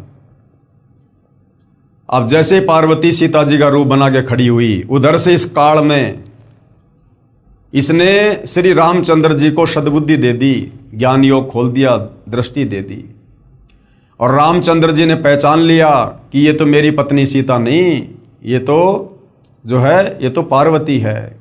तो रामचंद्र जी ने कहा कि हे दक्ष पुत्री माया, भगवान शंकर को कहाँ छोड़कर आ गई? अब पार्वती ने देखा भैया इसने तो मुझे पहचान लिया, तो वापस वो पार्वती रूप में आ गई और कहा कि भगवान शंकर ठीक कह रहे थे, आप तो वास्तव में भगवान ही हो। चली गई। अब उधर से भाई और बहनों, श्री रामचंद्र जी को अपनी पत्नी का तो पता नहीं कि उसे कौन ले गया, और उधर से सीता रूप में पार्वती को पहचान लिया। ये काल ने तुरंत बुद्धि ऑन कर दी, क्योंकि 21 ब्रह्मांड के जितने भी प्राणी हैं, आम व्यक्ति से लेकर ब्रह्मा विष्णु महेश, उन सब की बुद्धि का रिमोट इस काल बलि के हाथ में है। तो पार्वती अपने घर चली गई, शाम को शंकर जी आ गए। उधर से काल ने शंकर जी को प्रेरणा कर दी, दिव्य दृष्टि दे दी, और शंकर जी ने देखा भैया ये तो काम खराब करके आ गई, इसने तो मेरी माता जी का रूप धारण कर लिया, अब ये पत्नी रूप में स्वीकार्य नहीं है। घर आकर शंकर जी ने पार्वती से पूछा, आप परीक्षा लेने गई थी? तो पार्वती जी ने साफ साफ मना कर दिया, झूठ बोल दिया अपने पति से कि मैं नहीं गई थी। शंकर जी ने थोड़ा सा गुस्से में आकर पूछा, तो पार्वती ने हाँ कर दी कि हाँ मैं गई थी। उसी दिन से शंकर जी ने पार्वती से नाराज होकर पति पत्नी व्यवहार करना बंद कर दिया। और जब वर्षों का समय बीत गया तो पार्वती ने सोचा कि अब ये टस से मस होने वाले नहीं हैं, तो वो अपने पिता राजा दक्ष के घर पर चली गई कि कुछ दिन मैं अपने पीहर रह के आऊँगी, अपने माता पिता के पास रहकर आऊँगी, तब तक हो सकता है ये नॉर्मल हो जाएं, बात को भूल जाएं। इस दृष्टिकोण से पार्वती यानी उमा अपने पिता राजा दक्ष के घर पर चली गई। उस समय राजा दक्ष एक हवन करवा रहा था, जिसमें बहुत सारे साधु संत महात्मा ऋषि आए हुए थे, और राजा दक्ष की जितनी भी लड़कियां थी उन सब के जो पति थे वो भी आए हुए थे, सबके हवन कुंड बने हुए थे, और जो जो दामाद नहीं आया था उसका भाग अलग से निकाल रखा था। परंतु पार्वती और शंकर जी का कहीं कोई इस प्रकार का स्थान नहीं था। पूरे हवन कुंड में पार्वती ने घूम के देख लिया। अंत में अपने पिता के पास गई और कहा, पिताजी आपने मेरी सभी बहन और उनके पतियों के लिए जो है ये जगह वगैरह नियुक्त की हुई है हवन के लिए, हमारे लिए क्यों नहीं की? तो राजा दक्ष ने पार्वती का अपमान कर दिया और कहा, तू पहले ये बता तुझे यहां बुलाया किसने, और मैं उसका भाग क्यों निकालूं जिसके गले में सर्प पड़े रहते हैं, ना नहाता ना धोता है, राख को लपेट के रहता है। क्योंकि भाई और बहनों, पार्वती जी ने अपने पिता राजा दक्ष के मना करने पर भगवान शंकर से लव मैरिज की थी, जिस कारण से राजा दक्ष उससे नाराज था। तो इस प्रकार अपनी बेइज्जती को देखकर और उधर से अपने पति को नाराज देखकर कि ना तो मेरा ससुराल में कोई जगह है ना पीहर में कोई जगह है, ये सोचकर दुखी मन से काल प्रेरणा से और वो जो पार्वती थी वो उस हवन कुंड में छलांग लगा गई और वो जलकर खाक हो गई। तो जब सती जी यानी उमा देवी अपने पिता राजा दक्ष के हवन कुंड में छलांग लगाने से जलकर मृत्यु को प्राप्त हुई, तब भगवान शिव जी उसकी अस्थियों के कंकाल को मोहवश सती जी यानी पार्वती जी जानकर 10,000 साल तक कंधे पर लिए पागलों की तरह घूमते रहे। अब देखिए भाई और बहनों, 21 ब्रह्मांड में सारे के सारे प्राणी मोह ममता में बंधे हुए हैं, तीनों गुणों में बंधे हुए हैं। ये तीनों देवता एक एक गुण हैं जो हम इंसानों को बांध के रखते हैं, और ये खुद भी इन्हीं तीनों गुणों में बंधे हुए हैं। 10,000 साल तक उस जली हुई पार्वती की अस्थियों को अपनी पत्नी मानकर अपने सीने से लगाकर पागलों की तरह रोते हुए घूम रहे हैं भगवान शंकर। जैसे एक बंदरिया का बच्चा मर जाता है फिर भी वो उसे अपना बच्चा मानकर छाती से लगाकर घूमती रहती है। तो भाई और बहनों, चाहे ब्रह्मा विष्णु महेश हो, चाहे आप और हम इंसान हो, चाहे ये 184 योनियों के जीव हो, हम सब के सब जीव संज्ञा में हैं, जीव संज्ञा में। इसीलिए सतगुरु रामपाल जी का नारा है कि जीव हमारी जाति है, मानव धर्म हमारा, हिंदू मुस्लिम सिख ईसाई धर्म नहीं कोई न्यारा। तो इस तत्व ज्ञान से पता चलता है कि ब्रह्मा विष्णु महेश भी जीव संज्ञा में हैं और ये भी तीनों गुणों के प्रभाव से प्रभावित हैं। उसके बाद भगवान विष्णु जी ने सुदर्शन चक्र से सती जी के कंकाल को छिन्न भिन्न कर दिया। अब भगवान विष्णु जी के रूप में स्वयं कबीर परमात्मा जी ने ये लीला की। जहां धड़ गिरा, जहां पर पार्वती जी का वो धड़ वाला हिस्सा गिरा कंकाल का, वहां पर उसको जमीन में गाड़ दिया गया इस धार्मिक घटना की याद बनाए रखने के लिए कि ऐसी घटना घटित हुई थी। उसके ऊपर एक मंदिर जैसी यादगार बना दी कि कहीं आने वाले समय में कोई ये ना कह दे कि पुराण में गलत लिखा है। उस मंदिर में एक स्त्री का चित्र रख दिया, उसे वैष्णो देवी कहने लगे। उसकी देख रेख व श्रद्धालु दर्शकों को उस स्थान की कहानी बताने के लिए एक नेक व्यक्ति नियुक्त किया गया, जैसे गाइड वगैरह होते हैं। उसको अन्य धार्मिक व्यक्ति कुछ वेतन देते थे।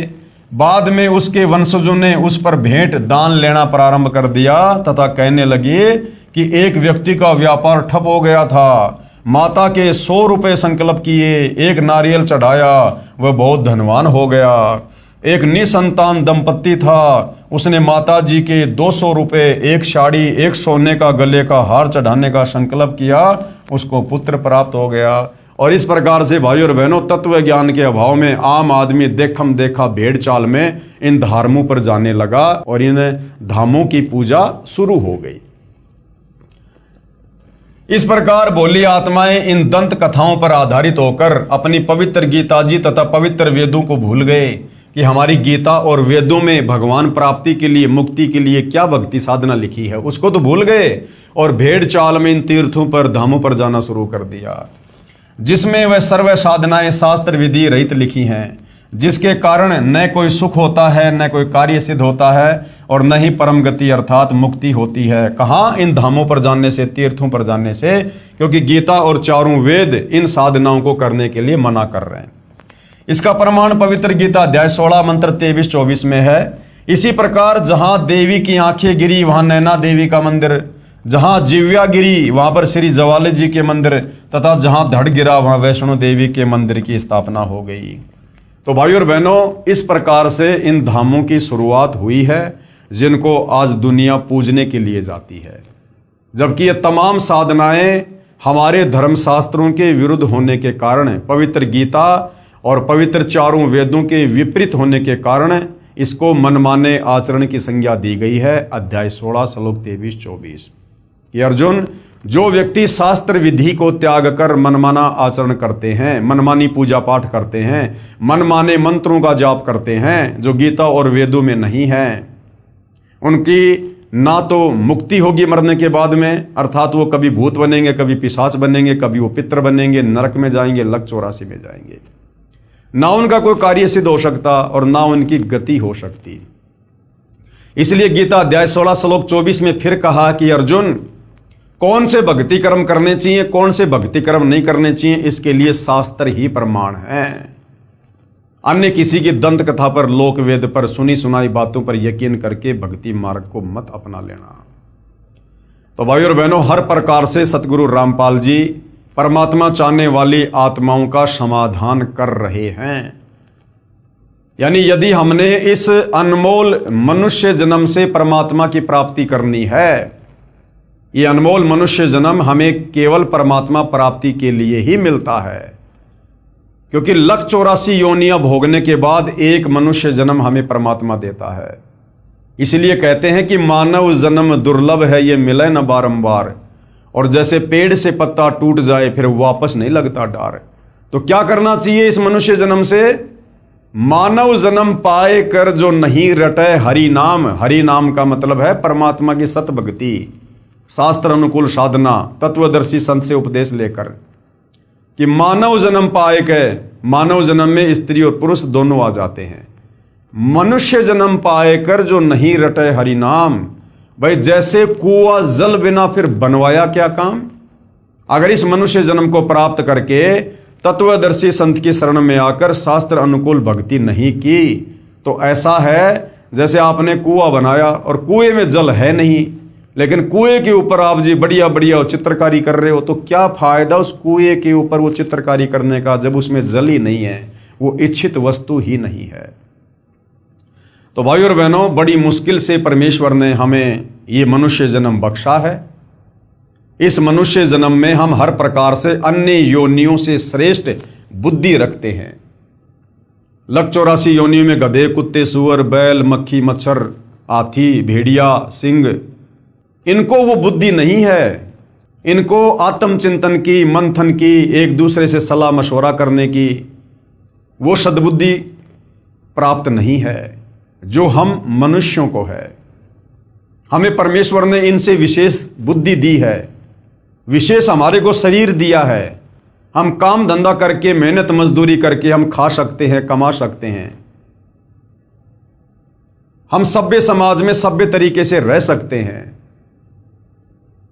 पशु एक दूसरे को छीन कर मार कर खाते हैं, लेकिन हम मनुष्य हैं, हमें परमेश्वर ने विशेष बुद्धि दी है। हम काम धंधा करके नेक नीति ईमानदारी से जीते हैं और दूसरों को भी जीने देते हैं। यदि हम वही पशु वाले कार्य करते करते मर गए तो फिर हमने क्या किया इस मनुष्य जन्म को प्राप्त करके?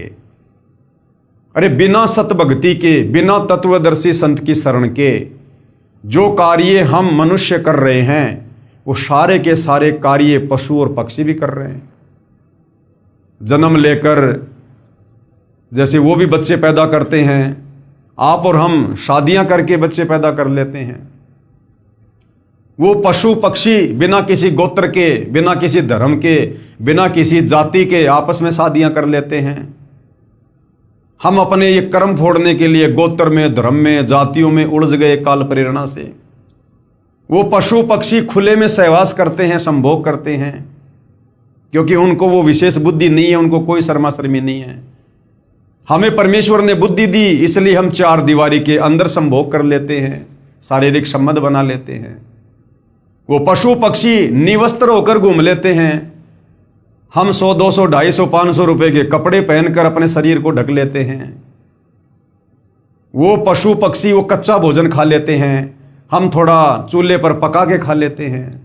वो पशु पक्षी जमीन में पड़ा हुआ खा लेते हैं, हम 100-50 रुपए की थाल में डाल के खा लेते हैं। बच्चे पैदा वो पशु पक्षी भी करते हैं, बच्चे पैदा हम भी करते हैं। अपने बच्चों का पालन पोषण, लाड़ प्यार वो पशु पक्षी भी करते हैं। वो लाड़ प्यार पालन पोषण आप और हम भी करते हैं, और अंत में वो भी मर जाते हैं और अंत में हम भी मर जाते हैं। तो बताओ भाई और बहनों, यदि ये अनमोल मनुष्य जन्म प्राप्त करके, यदि हमने तत्वदर्शी संत की खोज करके, शास्त्र अनुकूल सत भक्ति करके अपनी आत्मा का कल्याण नहीं करवाया, तो उन गधे, कुत्ते, सुअर में, बैल में, गाय में और हम इंसानों की उन क्रियाओं में भला क्या अंतर है? इसलिए परमात्मा कहते हैं कि भक्ति बिना नर और खर एक है। नर यानी इंसान और खर यानी गधा। जो व्यक्ति मनुष्य जन्म प्राप्त करके तत्वदर्शी संत की शरण में आकर शास्त्र अनुकूल भक्ति शुरू नहीं करता है, कबीर परमात्मा ने उस व्यक्ति में, चाहे वो व्यक्ति देश का राजा क्यों ना हो, उस व्यक्ति में और गधे में कोई अंतर नहीं बताया। भक्ति बिना नर और खर यानी गधा एक है। जिन हरिपद नहीं जानिया, जिसको परमात्मा की जानकारी नहीं, जिसके पास सत भक्ति नहीं। भक्ति बिना नर और खर एक है, जिन हरिपद नहीं जानिया, और पूर्ण ब्रह्म की परख नहीं रे, पूज मरे पाषाणा। उस पूर्ण परमात्मा की तो पहचान नहीं कि वो परमात्मा कौन है जिसकी भक्ति करनी चाहिए। और मंदिरों में, मस्जिदों में, चर्चों में, गुरुद्वारों में, धामों पर, तीर्थों पर ये पत्थर पूजते फिरते हैं, जो गीता अध्याय 16 श्लोक 23-24 के अनुसार शास्त्र विधि को त्याग कर मनमाना आचरण है। तो भाई और बहनों, बड़े सौभाग्य से अनंत युगों के बाद आप और हमारा बिल्ली के भाग का छीका टूटा है। ये तत्वदर्शी संत धरती पर सदा नहीं रहते हैं, और एक समय में धरती पर एक ही संत होता है, पूर्ण संत, जिसकी पहचान गीता अध्याय 15 श्लोक 1 से 4 में बताई गई है कि जो संत उल्टे लटके हुए भक्ति रूपी वृक्ष के प्रत्येक विभाग को बता दे कि मूल परमात्मा कौन है, ये ब्रह्मा विष्णु महेश कौन है, अक्षर पुरुष कौन है, मुक्ति कैसे होगी, शास्त्र अनुकूल साधना क्या है, वो गीता अध्याय 17 श्लोक 23 में जो 3 मंत्र हैं, ओम तत् सत, तो तत् और सत का क्या मतलब है, उसके पीछे कौन से मंत्र छुपे हुए हैं, कहते हैं वो पूर्ण संत होगा, वो तत्वदर्शी संत होगा। तो भाई और बहनों, पूरा सतयुग बीत गया, पूरा त्रेता युग बीत गया, पूरा द्वापर बीत गया, और 5000 साल से ज्यादा कलयुग बीत गया। आज तक वेदों और गीता में वर्णित उस उल्टे लटके संसार रूपी वृक्ष की जो व्याख्या सतगुरु रामपाल जी ने सचित्र समझाई है, आज तक किसी धर्म गुरु ने, धर्माचार्य ने नहीं समझाई है। तो भाइयों और बहनों, लगभग 39 लाख वर्ष के बाद, क्योंकि सतयुग, त्रेता, द्वापर, कलयुग, ये 4 युग हैं, इन चारों युगों का कुल समय होता है 43,20,000 वर्ष। तो कलयुग अभी 4 लाख कुछ वर्ष बाकी है। तो लगभग 48-39 लाख वर्ष के बाद आप और हमें आज इस कलयुग की बिचली पीढ़ी में तत्वदर्शी संत के दर्शन सुलभ हुए हैं। और ये तत्वदर्शी संत खोजने से नहीं मिलता है। सतयुग से साधु संत महात्मा ऋषि लग रहे खोजने के लिए। सतयुग में लाखों साल की उम्र होती थी, बेचारे घर बार छोड़कर, बाल बच्चे छोड़कर वैराग्य धारण कर लेते थे। जंगल में, गुफाओं में, कंदराओं में अपने शरीर को गला दिया, भूखे प्यासे रहकर। मिट्टी चढ़ जाया करती थी शरीर पर, दीमक लग जाती थी, समाधि लगा के बैठ जाया करते थे। परमात्मा प्राप्ति के लिए भाई और बहनों, उनको तो इस ब्रह्मा विष्णु महेश के पिता, गीता ज्ञानदाता काल ने भी अपने दर्शन नहीं दिए। और आज आप और हमें उस पूर्ण ब्रह्म परमात्मा कबीर देव, कबीर साहिब के जगत गुरु तत्वदर्शी सतगुरु रामपाल जी के रूप में साक्षात दर्शन हो रहे हैं। आज वो परमात्मा हमें ढूंढता हुआ फिर रहा है। और यदि आज हमने मौका खो दिया, और यदि फिर हमें कभी मनुष्य जन्म मिला, फिर हम परमात्मा को खोजते खोजते रह जाएंगे, नहीं मिलेगा। और यदि लक 84 योनि में गधे, कुत्ते, सुअर की अगर योनियों में चले गए, तो उसके बाद हमें ना तो तत्वदर्शी संत की पहचान करवाने वाला कोई मिलेगा, और यदि मिल गया तो हम उस लक 84 योनि के शरीरों में उस तत्वदर्शी संत की पहचान करने योग्य नहीं रहेंगे। आज गधे, कुत्ते, सुअर को आप बैठ के समझाओ कि भक्ति कर ले, राम का नाम ले ले, तत्वदर्शी संत आया हुआ है, उसको पता ही नहीं हम क्या भोग रहे हैं, क्योंकि वो भोग योनि है। अब वो भोग योनि भोग रहा है वो जीव, क्योंकि वो भी हमारी तरह कभी मनुष्य था, स्त्री या पुरुष, और उसको भी लोगों ने बताया, समझाया कि भाई भक्ति कर ले, परमात्मा आए हुए हैं। लेकिन वो अफलातुनी में रह गया कि किसने देखा भगवान, सब डींग मारते हैं, कुछ नहीं है, अपना काम धंधा करो, अपने बच्चों का पालन पोषण करो, यही भक्ति है, यही धर्म है बस। और यही छोटी मोटी साधना करता रहता था। अब वो भाई शरीर छोड़ने के बाद सत भक्ति उसकी बनी नहीं, सीधा लक 84 योनियों में काल ने ठोक दिया। अब वो अपना कर्म भोग रहा है, जो कर्म उसने मनुष्य योनि में किया था, शास्त्र विरुद्ध साधना करके, संतों की बातों को कानों के ऊपर से टाल दिया। आज वो गधा, कुत्ता, सुअर बनकर असहनीय पीड़ा भोग रहा है। जो सुबह उठते जूस पीता था, चाय पीता था, दिन में 3 बार बढ़िया बढ़िया भोजन खाया करता था, महंगे महंगे कपड़े पहनता था, नौकरी करता था, गाड़ियों में घूमता था, आज वो गधा बन के नंगा होके घूम रहा है। और गधे को उसका मालिक कभी घर पे खाना नहीं देता, सारा दिन उससे कमर तोड़ काम लेता है, और शाम के समय कान पकड़ के उसको कुर्डियों में छोड़ देता है। जितना पेट भर सकता है वो गधा घूम घूम के भरता है। और गधे की कमर पे जख्म हो जाता है, वो मिट्टी या ईंटों का बोरा बार बार उसकी रगड़ लगने से उसकी कमर छुल जाती है, उस कमर पर घाव हो जाता है। और जब वो चरने जाता है तब वो कौवा बैठकर उसकी कमर पर चोंच से घाव को नोचता है। वो असहनीय पीड़ा भोग रहा है, लेकिन पेट भी भरना जरूरी, खाना भी खाना जरूरी। तो भाई और बहनों, फिर आप और हमारी ये हालत हो जाएगी। फिर बैल बनेंगे, ऊंट बनेंगे, फिर किसान हमारे नाक को फोड़ेगा, नाक को फोड़ के उसमें रस्सा डालेगा, और उसके संकेतों के अनुसार नहीं चलेंगे तो रस्से को खींच खींच के नाक का हाल बेहाल कर देगा। पीड़ा उस प्राणी को भी उतनी ही होती है जितनी आप और हमें होती है मनुष्य शरीर में।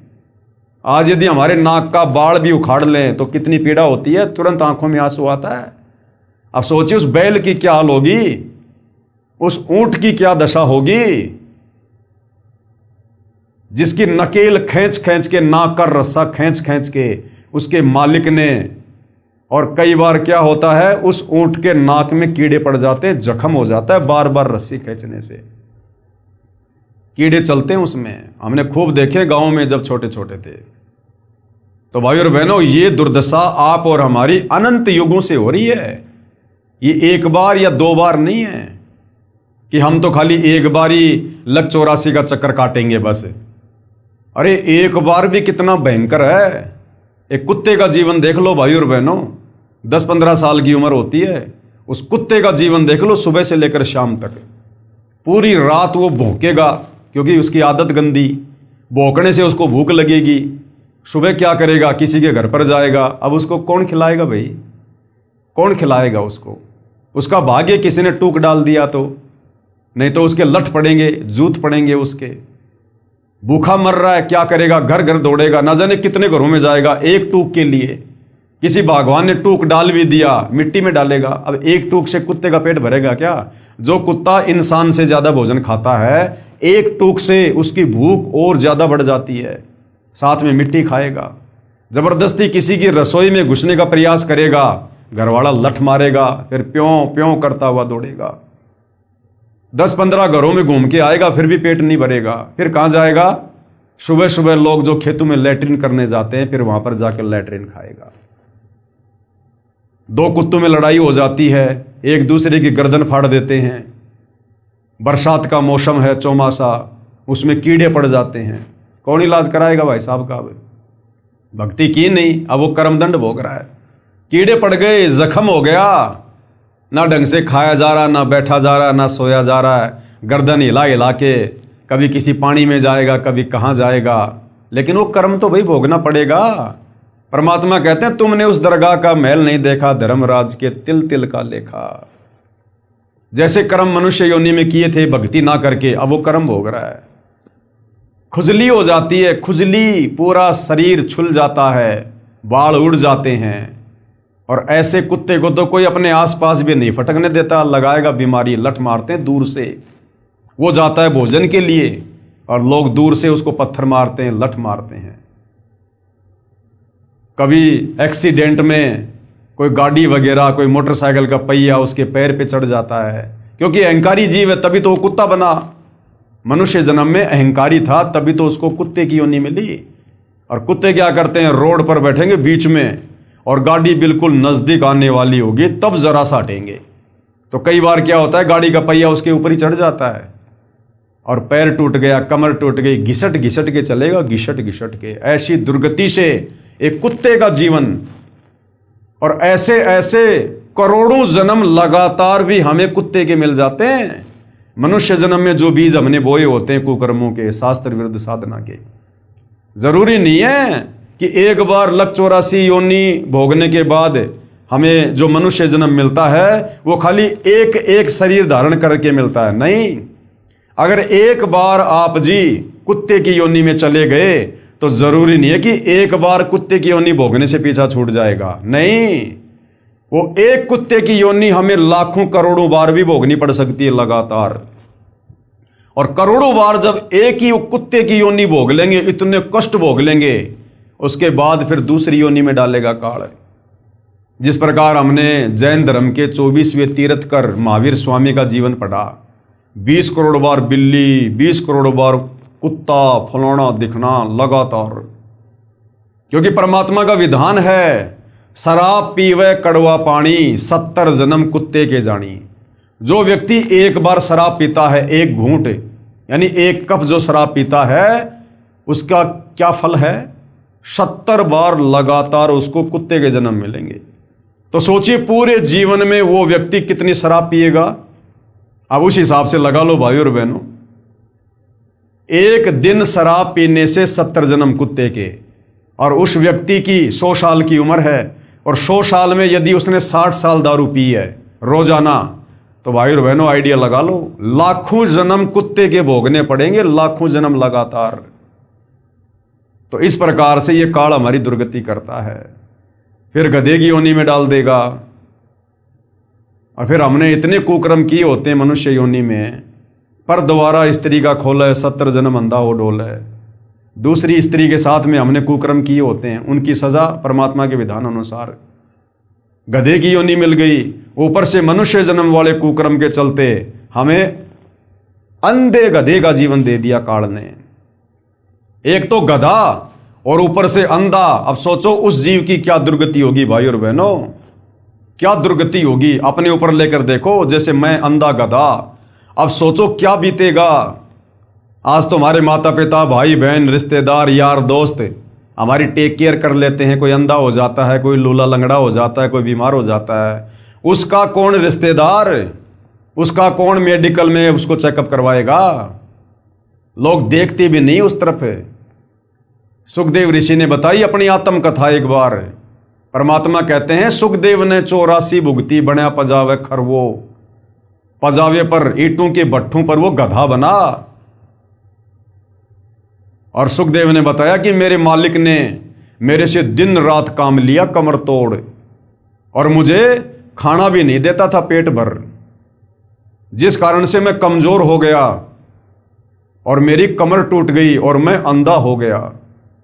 और चलते चलते चलते चलते एक ऐसी जगह पर गया, एक नाला था सकड़ा सा, मैं अंधा था, कमजोर था, मैं उस नाले में गिर गया और वहीं मैं अटक गया।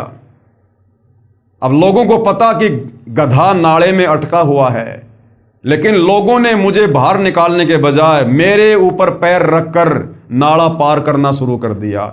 और इस प्रकार कई दिनों तक भूखा प्यासा रहकर वो सुखदेव, जब उसकी दिव्य दृष्टि खुली, तब कह रहा है कि मैं ऐसे दुर्गति से मरा। सुखदेव जैसा ऋषि, वेद व्यास का बेटा, जिसने राजा परीक्षित को स्वर्ग से आकर 7 दिन तक भागवत की कथा सुनाई थी, उस सुखदेव ऋषि का जीव भी ऐसी यातना भोगने पर विवश हुआ, तत्वदर्शी संत के अभाव में, शास्त्र विरुद्ध साधना को करने के चलते। तो भाई और बहनों, आप और हमारी क्या हालत होगी, क्या दशा होगी। तो आज आप और हमें वो सु अवसर प्राप्त हुआ है जो अभी तक सुखदेव ऋषि को भी प्राप्त नहीं हुआ। इसलिए भाई और बहनों, इस सु अवसर को मनुष्य जन्म प्राप्त करके यदि किसी ने गवा दिया, खो दिया, फिर हम अनंत युगों के लिए, क्योंकि परमात्मा फिर हमसे बहुत नाराज होगा। ऐसा मौका परमात्मा खुद आए हैं हमारे आत्म कल्याण के लिए, जो भगवान ढूंढने से नहीं मिलता। आज वो परमात्मा खुद चलकर आया है हमें भक्ति देने के लिए, क्योंकि ये भक्ति युग है। और इस समय यदि हमने उनके रहम को ठुकरा दिया तो फिर परमात्मा हमसे बहुत नाराज होगा, और ऐसे जीवों को फिर परमात्मा कई हजारों युगों तक वापस नहीं संभालता है। तो भाई और बहनों, ये ऐसा शास्त्र प्रमाणित ज्ञान है कि आज तक हमारे धर्म के चारों शंकराचार्यों ने दिया। अरे वो शंकराचार्य तो संस्कृत के प्रकांड ज्ञाता हैं, फिर भी आप उनका एक भी सत्संग दिखा दीजिए जिसमें ऐसा निर्णायक ज्ञान जो सतगुरु रामपाल जी परमेश्वर जी ने दिया है। यदि हमारे शंकराचार्यों ने दिया हो तो बता दो। यदि गीता अध्याय 15 श्लोक नंबर 1 से 4 के अनुसार उल्टे लटके हुए संसार रूपी पेड़ की व्याख्या यदि चारों शंकराचार्य ने की हो तो बता दो। गीता अध्याय 4 श्लोक 34 के अनुसार यदि वो तत्वदर्शी संत चारों शंकराचार्यों में से कोई हो तो बता दो। उन चारों शंकराचार्यों को तो चारों वेदों का भी ज्ञान नहीं। शंकराचार्यों की 4 पीठ हैं भारत देश के चारों कोणों में, और एक एक वेद को लेकर बैठे हैं, एक एक वेद को। तो भाई और बहनों, सौभाग्य हमारा कि स्वयं कबीर परमेश्वर जी के अलावा धरती पर प्रकट होकर इस तत्व ज्ञान को, इन धर्म शास्त्रों को, ना केवल हिंदू धर्म के सर्व धर्मों के धर्म शास्त्रों को इस प्रकार से जैसे पहली कक्षा के बच्चे को समझाया जाता है उंगली रख रख के, सतगुरु रामपाल जी के अलावा, इस कबीर परमेश्वर के अलावा कोई समझा नहीं सकता। तो भाई और बहनों, ऐसा रहम हुआ है पूज्य गुरुदेव भगवान का, परमेश्वर का, विशेष रजा, विशेष दया।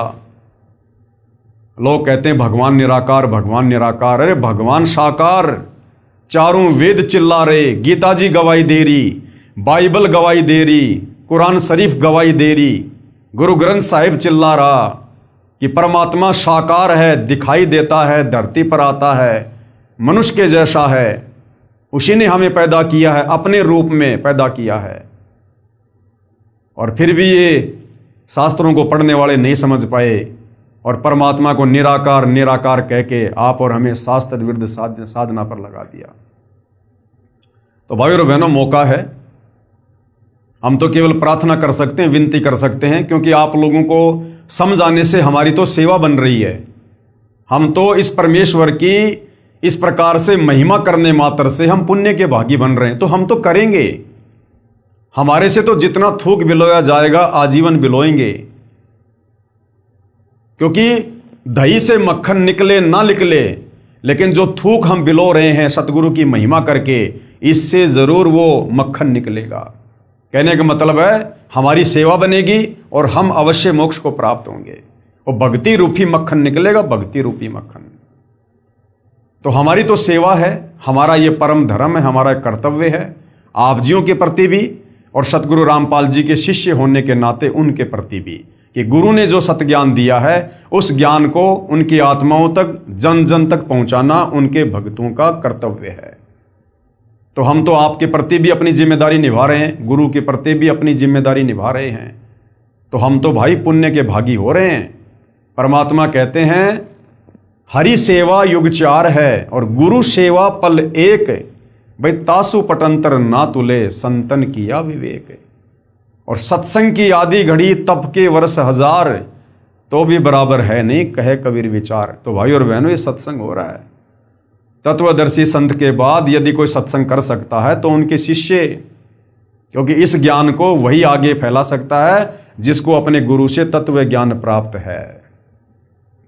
तो भाई और बहनों, इस 4 दिन की चक्काचौंध के चक्कर में, इस झूठी विज्ञान के आविष्कार के चक्कर में और इस झूठी मान बढ़ाई में जो थोड़े बहुत सुख आप जी भोग रहे हो वर्तमान में मनुष्य जन्म प्राप्त करके, ये कबीर परमात्मा सतगुरु रामपाल जी की विशेष मेहर और दया समझो।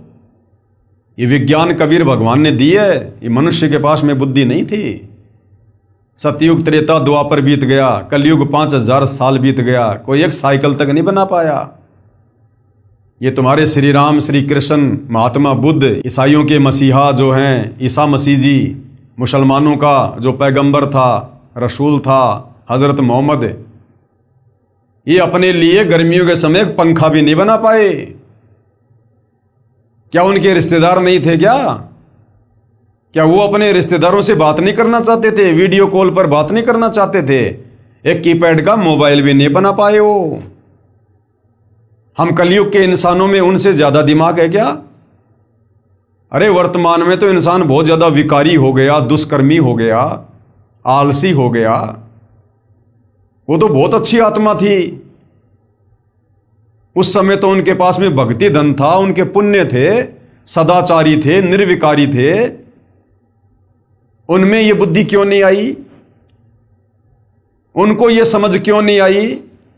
ये मटेरियल जो आज जमीन खोद खोद के वैज्ञानिकों ने ये उपकरण बनाए हैं, ये जमीन, वो खाने, वो मटेरियल उस समय भी जमीन में था। वो क्यों नहीं लगा पाए फैक्ट्री? वो क्यों नहीं बना पाए वैज्ञानिक वो उपकरण? तो भाई और बहनों, ये रहम किया है कबीर भगवान सतगुरु रामपाल जी ने इस कलयुग की पिछली पीढ़ी में, आप और हमें अध्यात्म से परिचित करवाने के लिए। ये भक्ति मार्ग में सहयोगी हैं जितने भी उपकरण हैं। ये विज्ञान, ये भक्ति मार्ग में सहयोग के लिए बनाई भगवान ने, ताकि हमारा समय बचे, हम फटाफट अपने काम कर सकें। पहले रिश्तेदारी में कोई समाचार देने के लिए जाना पड़ता था, दूर दूर रिश्तेदारियां होती थी, 2 दिन लग गए, 3 दिन लग गए। आज तुरंत मोबाइल से बात करो, 1 मिनट में समाचार दो, मोबाइल साइड में रखो और बैठ के भगवान का भजन करो, अपनी आरती करो। खेतों में काम करते थे, कितना समय लगता था पहले। आज ट्रैक्टरों से काम होता है, मशीनों से होती है कटाई। तुरंत फटाफट अपना काम करो, 1 दिन में निपटाओ अपना, बाकी बैठ के भगवान का भजन करो।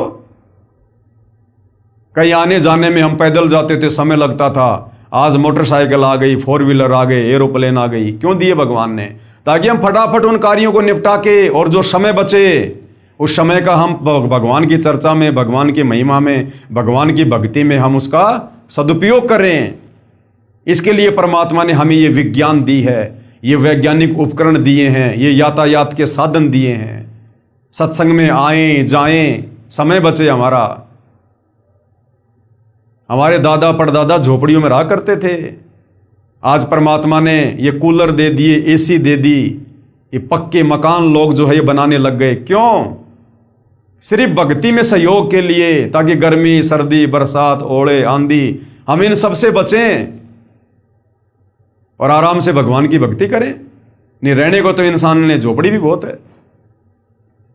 तो भाई और बहनों, कहने का मतलब है आज जो दया इस कलयुग के इस समय में, जिसको बिचली पीढ़ी का समय कहते हैं, जो दया उस कबीर परमेश्वर सतगुरु रामपाल जी भगवान की हुई है, ये असीम है, अवर्णनीय है, अकल्पनीय। उस परमेश्वर का किन शब्दों में धन्यवाद करें, इंसान के पास में शब्द नहीं है। सात समुद्र की मसी करूं, लेखनी करूं बन राय, और धरती का कागज करूं, पर सतगुरु रामपाल जी के गुण लिखे न जाएं। तो सोचिए भाई और बहनों, एक कुत्ते का जीवन और ऐसे ऐसे 184 योनियों में अनेक प्रकार के शरीर हमने धारण करने पड़ेंगे। किसी की उम्र 100 साल, किसी की उम्र 1000 साल भी होती है, किसी की 300 साल। एक पौधा ऐसा है जिसकी 13,000 साल आयु है। वो पेड़ पौधे भी योनि हैं 184 योनि में, वो भी हमने भोगनी पड़ेंगी अगर मनुष्य जन्म में भक्ति नहीं हुई तो सोचिए, जब हम वो पौधे बन गए, 13,000 साल तक उस पौधे की उम्र है, और ना जाने कितनी बार वही पौधा बनना पड़े। तो सोचो भाई और बहनों, फिर कितने लंबे समय के लिए, यदि वर्तमान में हमने सतगुरु रामपाल जी को ना पहचान कर, यदि हमने उनसे उपदेश लेकर भक्ति करके अपने जीव का कल्याण नहीं करवाया, तो सोचिए फिर 184 योनि में आप और हम कितने लंबे समय के लिए कष्ट भोगने के लिए चले जाएंगे। बहुत लंबा चौड़ा दुख हो जाएगा। और ऐसी ऐसी ना जाने कितनी लाखों 184 योनियां भोगने के बाद वर्तमान में जो हम इस सतभक्ति को ना करके परमात्मा को नाराज कर देंगे, उसके बाद ये परमात्मा फिर हमें कभी अपनी शरण में लेगा, दया करेगा। और जब वर्तमान में कुछ नहीं कर पा रहे, तो अगले जन्म में फिर कौन सा हम जो है वो किला तोड़ देंगे। तो भाई और बहनों, आज है वो मौका, लोहा गर्म है, आज मार दो चोट, यदि मारी जाए तो ऐसा सुअवसर फिर नहीं मिलेगा जिंदगी में। तो भाई प्रार्थना कर सकते हैं, विनती कर सकते हैं। मनुष्य जन्म भगवान ने इसलिए दिया है कि इंसान मनुष्य जन्म प्राप्त करके किसी की बातों पर विचार करे, जल्दबाजी में फैसला ना ले। कई बार क्या होता है कि कचरे में हीरा मिल जाता है, कचरे में हीरा। तो जरूरी नहीं है कि बड़े बड़े नेता अभिनेता कोई बात बताएंगे तो उसी बात में कोई दम होता है। हमारे जैसे 2 कौड़ी के जीव भी कई बार अच्छी बात बता जाते हैं। तो किसी की बातों को हल्के में नहीं लेना चाहिए। परमात्मा कहते हैं कि रहीमन देख बड़ेन को लघून दीजिए डारी, और जहां काम आवे सुई क्या करे तलवारी। अरे जहां पर सुई अपना काम कर देगी, वहां पर वो तलवार अपना काम नहीं कर सकती। अब इस शर्ट का यदि हमने ये बटन लगाना है, तो तुम तलवार से बटन लगा लोगे क्या? वहां तो सुई काम करेगी। तो जो संदेशा परमपिता परमात्मा कबीर साहब तत्वदर्शी संत के रूप में अपने छोटे छोटे भक्तों से समाज को दिलवा देगा, भक्ति और भगवान को लेकर, आत्म कल्याण को लेकर, वो संदेशा आप जी उम्मीद मत करना कि आपको टाटा, बिरला, अंबानी या देश का कोई प्रधानमंत्री दे देगा। तो भाई और बहनों, थोड़ा सा विचार करो, ठंडे दिमाग से सोचो, क्या जाता है एक बार सतगुरु रामपाल जी के सत्संग तो सुनो। अरे इतने भी बिजी नहीं हो जितना तुम अपने आप को दिखाते हो, इतने भी बिजी नहीं हो। और सारा दिन मोबाइल पे क्या करते हो? आप देखते हैं ना, आम आदमी को जब भी समय मिलता है तुरंत मोबाइल उठा लेंगे, और मोबाइल में क्या देखेंगे? रील देखेंगे, शॉर्ट वीडियो देखेंगे, और फालतू के धारावाहिक देखेंगे, फिल्मी गाने सुनेंगे। क्या मिलेगा उससे? कुछ नहीं मिलेगा, समय की बर्बादी के अलावा। मन खराब होगा वो अलग। तो उसी मोबाइल से यदि यूट्यूब पर जाकर सतगुरु रामपाल जी के नाम से सत्संग सर्च किए जाएं, तो भाई और बहनों, तत्वदर्शी संत की आवाज यदि जीव के कानों में पड़ती है, उससे भी हमारी भक्ति बननी शुरू हो जाती है, हमारे संस्कार बनने शुरू हो जाते हैं, हमारे पुण्य जमा होने शुरू हो जाते हैं। तत्वदर्शी संत की यदि आवाज भी हमारे कानों में पड़ना शुरू हो जाती है, तो धीरे धीरे धीरे धीरे भाई और बहनों, किसी के विचार जब तक नहीं सुनेंगे, हम कैसे समझेंगे कि वो हमें क्या समझाना चाहता है, उनके पास में क्या अनमोल वस्तु है।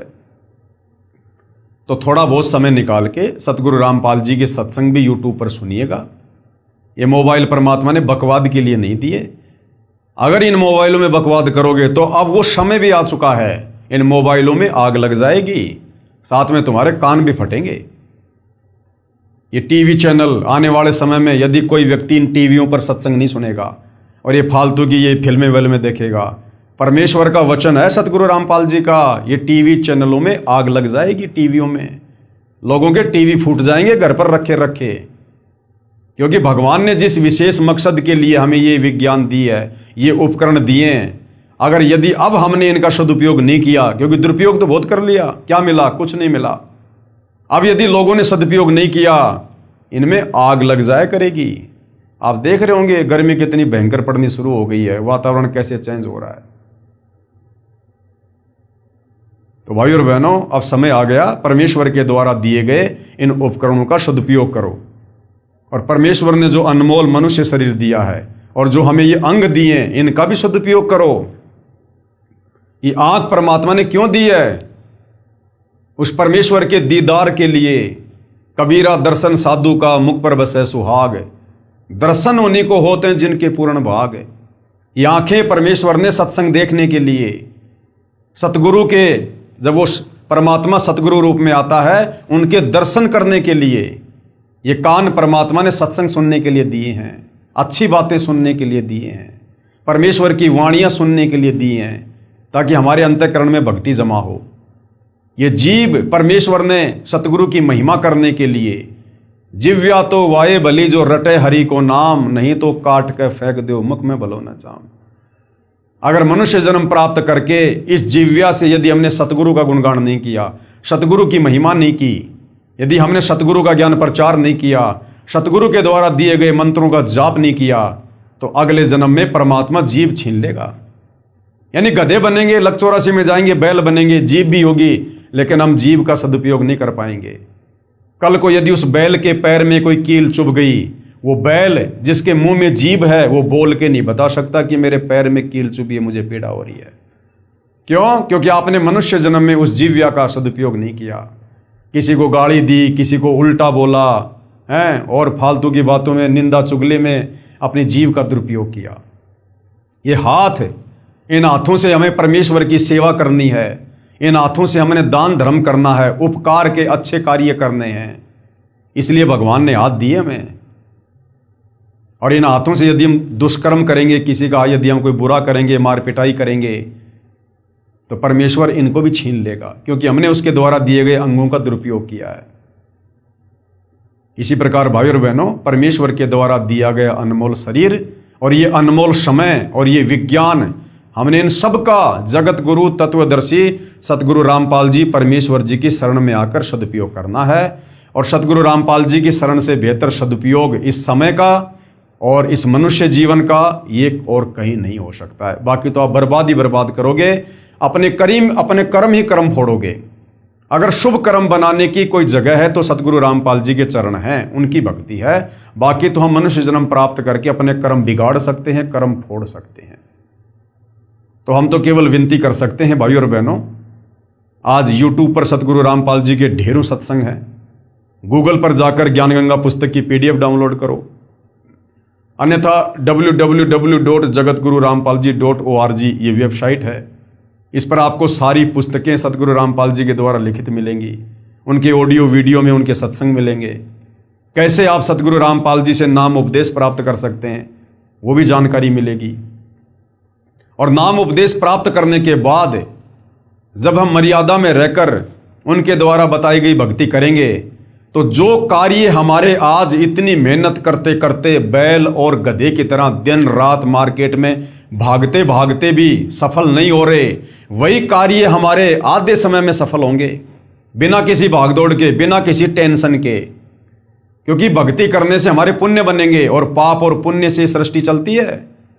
वैसे आप कितना ही भाग लो, कितना दिमाग लगा लो, कुछ नहीं होगा। एक आदमी करोड़ों रुपए लगा के धंधा करता फेल हो जाता है, और एक आदमी छोटे से समोसे की दुकान खोलता है, माला माल हो जाता है, अपने पुण्य और पाप के कारण। तो वर्तमान में कलयुग है। हमारे जो पुण्य थे हमने 3 युगों में खा लिए, खर्च कर लिए, मौज मस्ती करके, राजा महाराजा के जीवन प्राप्त करके। अब है कलयुग, चौथा युग। अब बच गए पाप कर्म। अब पाप कर्म से दुख संकट परेशानी आती हैं। मेहनत करते करते घर का खर्चा नहीं चलता। आदमी फिर क्या करता है, गलत रास्ते अपनाता है, चोरी जारी ठगी मिलावट रिश्वतखोरी, और ज्यादा कर्म बिगड़ने शुरू हो जाते हैं। घर में पैसा तो आता दिखाई देता है, लेकिन हमारे कर्म कितने बिगड़ रहे हैं। और जब उन कर्मों का दंड भोगने का समय आएगा, फिर रोएंगे ऊपर मुंह करके, हे भगवान मैंने क्या कर दिया। तो भाई और बहनों, आज इतना अच्छा मौका है, जो कार्य आज आप 18-18 घंटे करके ओवर टाइम करके और फिर भी आप इतना मेहनताना प्राप्त नहीं कर पा रहे, सतगुरु रामपाल जी की शरण में आने के बाद आपको ओवर टाइम भी करने की जरूरत नहीं पड़ेगी। उस परमेश्वर की शक्ति से, समर्थता से आप और हमारे कार्य चुटकियों में सिद्ध होंगे। चुटकियों में आंखों में आंसू भर भर के रोया करेंगे, परमात्मा पहले सद्बुद्धि क्यों नहीं आई, पहले क्यों गधे और बैल की तरह भाग रहा था अज्ञानता में। क्योंकि फिर भगवान भगत को भक्ति के लिए समय भी देगा और भगत के विश्वास के लिए उसके कार्य भी सिद्ध करेगा अपनी तरफ से, अपनी समर्थता से। और कैसे कार्य होंगे, सतगुरु रामपाल जी कहते हैं, जैसे पहले हम इन पशुओं को चारा खिलाने के लिए और हाथ का जो गंडासा होता था उससे वो चारा काटा करते थे हम। कितना समय लगता था, 2-3 घंटे, तब जाकर 1 या 2 पशुओं के लिए 2 छाबड़ी 1 छाबड़ी चारा होता था।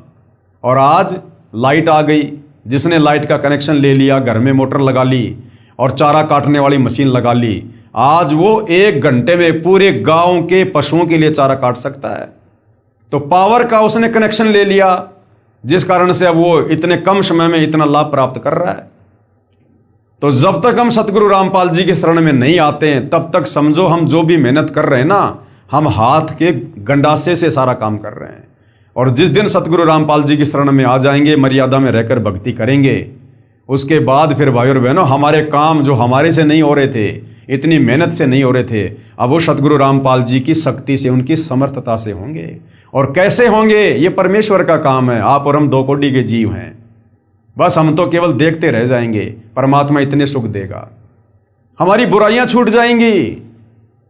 आज हम जो कमा रहे हैं उसका आधे से ज्यादा धन हम व्यर्थ की परंपराओं में, इन कुरीतियों में बर्बाद कर देते हैं, तीज त्योहार में बर्बाद कर देते हैं, लेन देन में, शादी विवाह भात चूचक सिंधारा कोथड़ी, इनमें बर्बाद कर देते हैं। ऊपर से बीड़ी सिगरेट का नशा, मांस खाना, जुआ खेलना, ये सट्टे लगाना, इनमें बर्बाद कर देते हैं।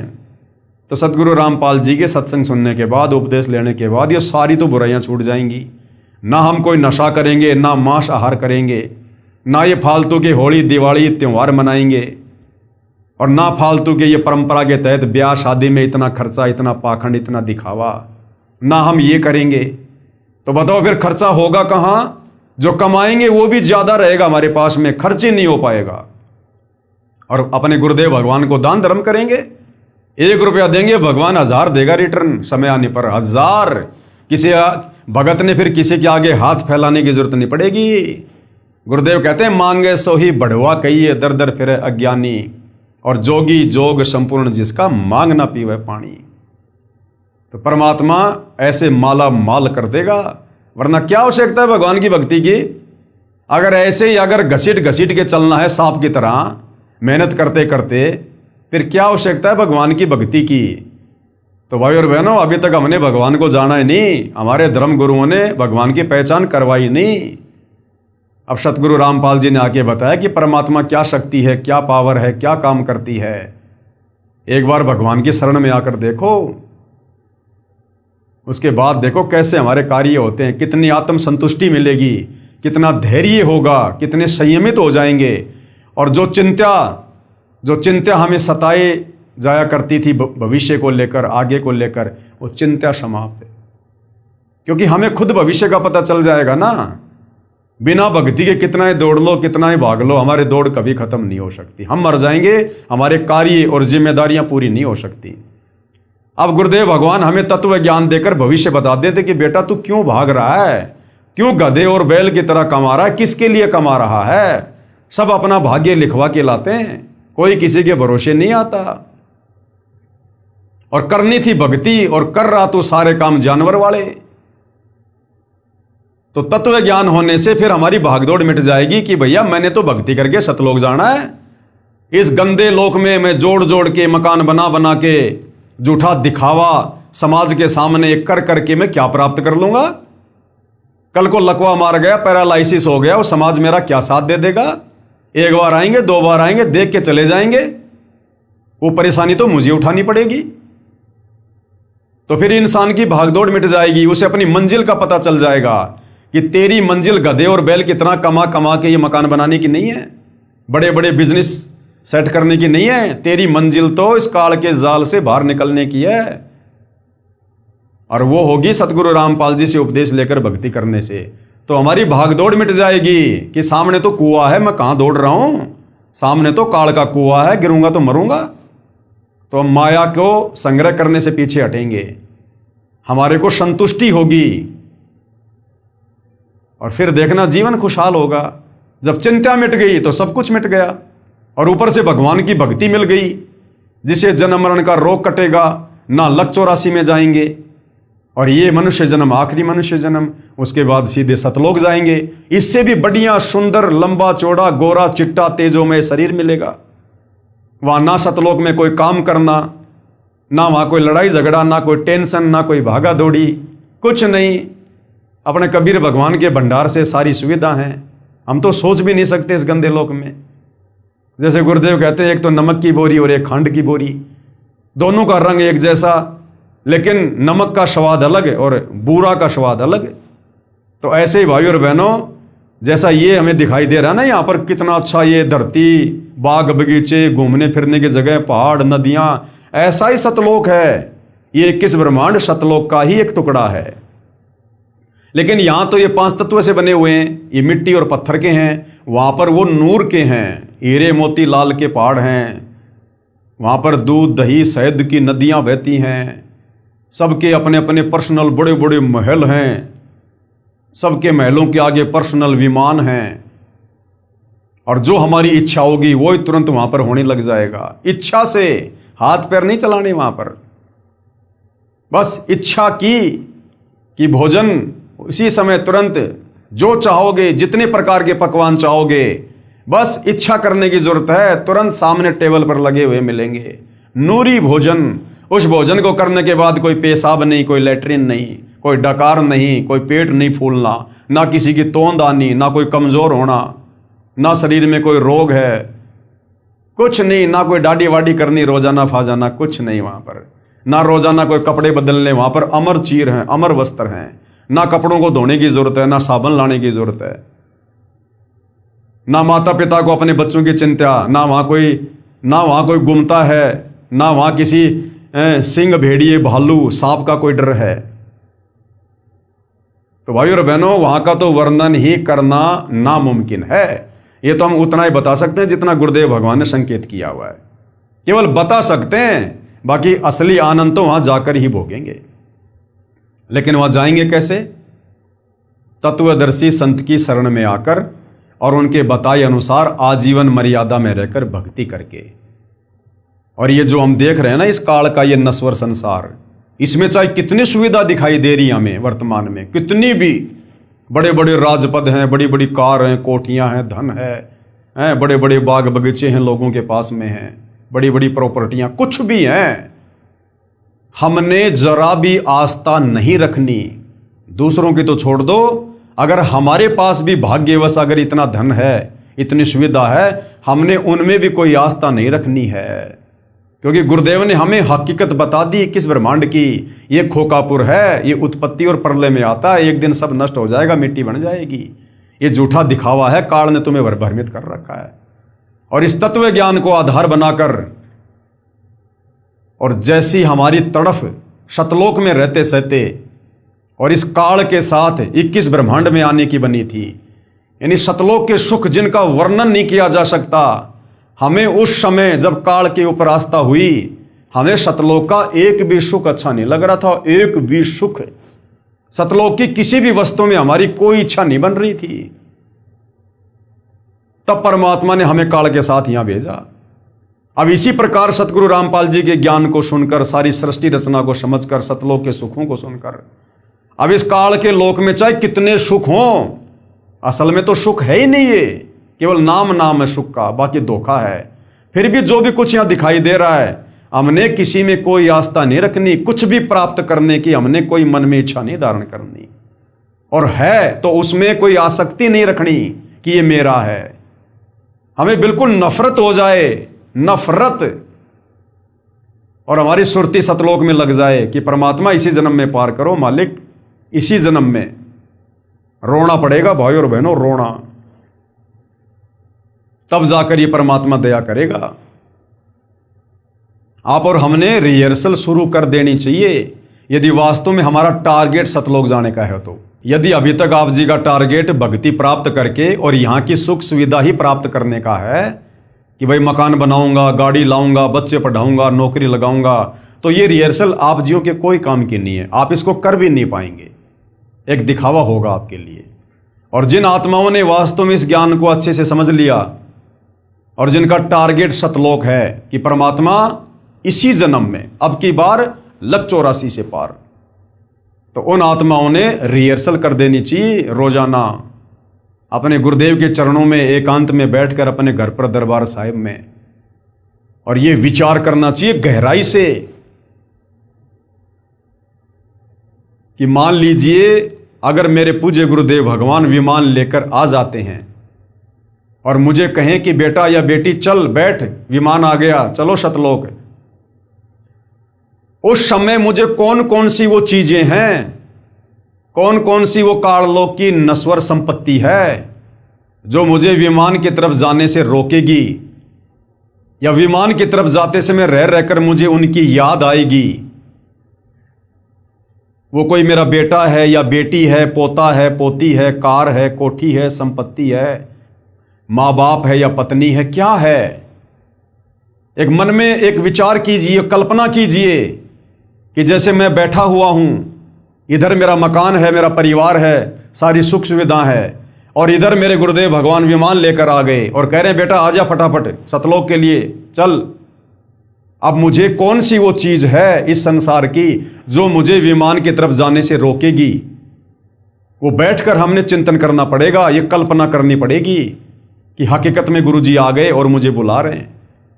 अब मुझे वो बेटा याद आएगा, बेटी याद आएगी, कार, कोठी, संपत्ति, पैसा, क्या मुझे याद आएगा? अगर कोई ऐसी वस्तु है जो आपको खींच रही है अपनी तरफ, आपको याद आ रही है कि अभी भी तो मकान बनाया है, अभी तो इसमें इतने पैसे लगा दिए, अभी गुरुजी विमान लेके आ गए, अभी तो मेरा पोता होने वाला है, मैंने तो मुंह भी नहीं देखा। तो अगर इस प्रकार की कोई वस्तु हमें रोक रही है, टोक रही है, तो गुरुदेव कहते हैं वो वस्तु बेटा तुम्हारे लिए काल का फंदा है, वो काल का जाल है, काल का षड्यंत्र है। अभी तेरी आस्था उन्हीं चीजों में है, तो तू रिहर्सल कर उन चीजों से पीछा छुड़वाने की, कि अगर मैं रह गया और नहीं जा पाया, फेल हो गया, या परमात्मा ने मुझे छोड़ दिया, तो वो बेटा, बेटी, पोता, पोती, ये कार, कोठी, मकान सदा मेरे साथ नहीं रहने वाला है। आज नहीं तो 10 साल बाद ये मेरे हाथ से निकलेंगे। भाई मैं मरूंगा तो ये बेटा भी छोड़ना पड़ेगा, बेटी भी छोड़नी पड़ेगी, कार, कोठी, पोता, पाता सब छोड़ना पड़ेगा। तो ये तो वैसे भी छोड़ना है, तो क्यों ना आज ही छोड़ दूं। ये मौका फिर नहीं मिलेगा दोबारा, जो सतगुरुदेव आ गए विमान लेकर। तो भाइयों और बहनों, अगर उस समय पैर में चप्पल नहीं है तो चप्पल पहनने की भी नहीं सोचनी कि गुरुजी मैं चप्पल पहन के आ जाता हूं, इतने में फेल हो जाओगे। अगर ये भी कह दिया ना मैं चप्पल पहन के आ रहा हूं, तो समझो चप्पल में आस्था है। अभी हमने ये भी नहीं सोचना उस घर की तरफ, उस मकान की तरफ, उस परिवार वालों की तरफ देखना भी नहीं है, सोचना भी नहीं। हमने तुरंत जाके विमान में बैठ जाओ कि परमात्मा ऐसे ऐसे परिवार, ऐसे ऐसे घर बार, ऐसे ऐसे परिवार, ये तो कुछ भी नहीं है। कोटि जन्म तू राजा की न मिटी न मन की आशा, भिक्षुक होकर दर दर घूम लिया, मिला ना निर्गुण राशा। हमने राजा अब्राहिम जैसे मनुष्य जन्म प्राप्त किए हैं, राजा हमने जनक जैसे मनुष्य जन्म प्राप्त किए हैं। अरे आज तो एक ही पत्नी होगी, अब्राहिम के जीवन में तो 16-16 हजार औरतें थी, राजा जनक के 10,000 रानियां थी। फिर बेटे कितने होंगे, पोता पोती कितने होंगे, और राजा के ठाट बाट कितने होंगे।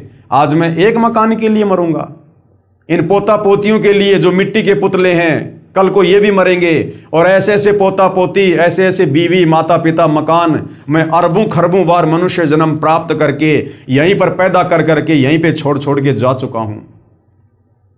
तो इस एक को छोड़ने में मुझे क्या देरी, क्या दिक्कत है, जब मुझे सदा सदा के लिए मुझे ओरिजिनल पोता पोती, बेटा बेटी, कार कोठी सब कुछ मिलेगा, एक नूर का मिलेगा, तत्व का मिलेगा।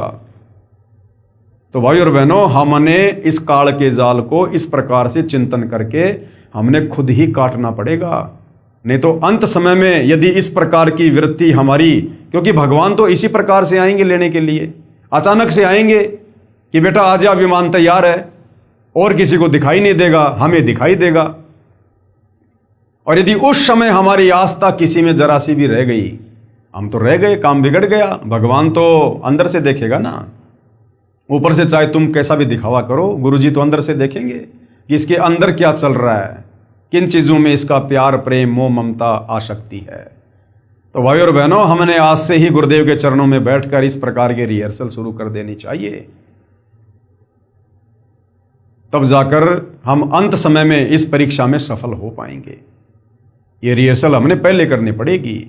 अब कोई पहलवान है, उसने इंटरनेशनल लेवल पर कुश्ती करने जाना है, तो सीधा थोड़ी जाता वो, पहले यहाँ उसको रिहर्सल करवाई जाती है, उसकी देही तुड़वाई जाती है, तब जाकर 2, 4, 5, 10 साल बाद में वो उस लेवल पर खेलने के योग्य बनता है। तो गुरुदेव हमारी यहाँ पर देह तुड़वा रहे हैं, इस स्थूल शरीर में हमारी रिहर्सल करवा रहे हैं। अब गुरुदेव ने तो सब कुछ बता दिया, सब कुछ कह दिया, जो देना था वो दे दिया भाई और बहनों। अब गुरुदेव के पास इससे ज्यादा देने के लिए कुछ भी नहीं है। अगर इससे ज्यादा, वैसे तो भंडार है मालिक के पास में, लेकिन दे दिया तो हमारी बुद्धि उसको स्वीकार नहीं कर पाएगी। हमारा 1 GB का मेमोरी कार्ड है और भगवान की अनंत करोड़ GB का ज्ञान है, तो भगवान उतना डालेगा जितना हम ले सकते हैं, जितना हमारी कैपेसिटी है। तो हमारी कैपेसिटी के अनुसार परमात्मा ने हमें सारा भक्ति का कोर्स दे दिया, हर प्रकार से समझा दिया, बता दिया। अब भाई और बहनों, आप और हमने ही रिहर्सल करनी पड़ेगी यहां से बाहर निकलने की। जबरदस्ती हाथ पकड़ के काल के साथ किए गए एग्रीमेंट के अनुसार गुरुजी नहीं लेके जाएंगे। तो ये विचार आप और हमने करना है भाई और बहनों। तो बहुत बड़ी दया है, बहुत बड़ी रजा है गुरुदेव भगवान की, जो हम उनके आशीर्वाद से इस घोर, इस कलयुग में अध्यात्म को लेकर इतना चिंतन मनन कर पा रहे हैं। आज इस उम्र में और संसार की चक्काचौंध में, भाग दौड़ में, इस वैज्ञानिक युग में हम संसार की नश्वर चीजों को प्राप्त करने के बजाय, उनमें भागा दौड़ और समय बर्बाद करने के बजाय हम परमात्मा की प्राप्ति के लिए संघर्ष कर रहे हैं, हम प्रयत्न कर रहे हैं। तो भाई और बहनों, ये सतगुरुदेव रामपाल जी भगवान के विशेष आशीर्वाद और उनके संरक्षण के बिना नहीं हो सकता। अगर आप इतना सब कुछ सोच रहे हैं, विचार कर रहे हैं, तो समझ लो आपकी जमानत गुरुदेव भगवान ने काल से ले रखी है। और जो काल के अंडर में है, देख लो उनकी क्या दुर्गति हो रही है, दिन रात इधर से उधर भाग रहे हैं, इधर से उधर, भूल गए भक्ति और भगवान को भी। तो भाई और बहनों, विनती कर सकते हैं, प्रार्थना कर सकते हैं, बाकी सोचना, समझना, विचार करना, चिंतन मंथन करना, ये देखो आप और हमने स्वयं ही करना पड़ेगा। हमने हर दिन को ये सोचकर भक्ति मार्ग पर चलना होगा कि आज मेरा इस काल के लोक में अंतिम दिन है, कभी भी गुरुदेव भगवान मुझे लेने आ सकते हैं। अब मुझे क्या करना चाहिए, किस प्रकार से तैयार रहना चाहिए। जिस प्रकार लड़की होती है, जब उसका दूल्हा उसको लेने के लिए आता है शादी करने के लिए, वो लड़की इतनी तैयार रहती है, वो ऊपर से दिखावा करेगी रोने का, धोने का, मायूस रहने का, लेकिन अंदर से उसके लड्डू फूट रहे होते हैं। वो जाते समय माँ बाप, भाई बहन, उस मकान को, उस जमीन को, वो सबको नजरअंदाज कर देती है। उसको केवल अपना पति दिखाई देता है कि मैं अपने पति के साथ जाऊंगी अपने नए घर में। तो उसी प्रकार से भाई और बहनों, आप और हमने भी, हमारा जो पति है, जो परमेश्वर है, हमने उसके साथ जाने के लिए इस प्रकार से अंदर से तैयार होना है। बाहर से तो जब तक जिएंगे तब तक जैसी जिम्मेदारी है सब निभाएंगे, प्यार प्रेम से भी रहेंगे, काम धंधा भी करेंगे जब तक हाथ घोड़े चलेंगे, लेकिन अंदर से उस लड़की की तरह और किसी में कोई आस्था नहीं होनी चाहिए। लोग 1-1 इंच जमीन के टुकड़े के लिए लड़ मरते हैं, और वो लड़की अपने बाप की करोड़ों की संपत्ति को ठोकर मार देती है। एक पल भी नहीं सोचती वो कि मेरा हिस्सा, उसको याद भी नहीं आता। उसको तो जो उसका पति लेने के लिए आ रहा है, शादी करने के लिए, बस वो ही दिखाई दे रहा है। तो इसी प्रकार भाई और बहनों, आप और हमने हमारे पति परमेश्वर सतगुरु रामपाल जी और उनका विमान दिखाई देना चाहिए कि मैंने तो अपने ससुराल जाना है, हालांकि है हमारा वो पीहर, लेकिन यहाँ की तुलना में अब वो हमारा ससुराल हो गया। तो अब हमने सतलोक जाना है हमारे पति परमेश्वर गुरुदेव के साथ में।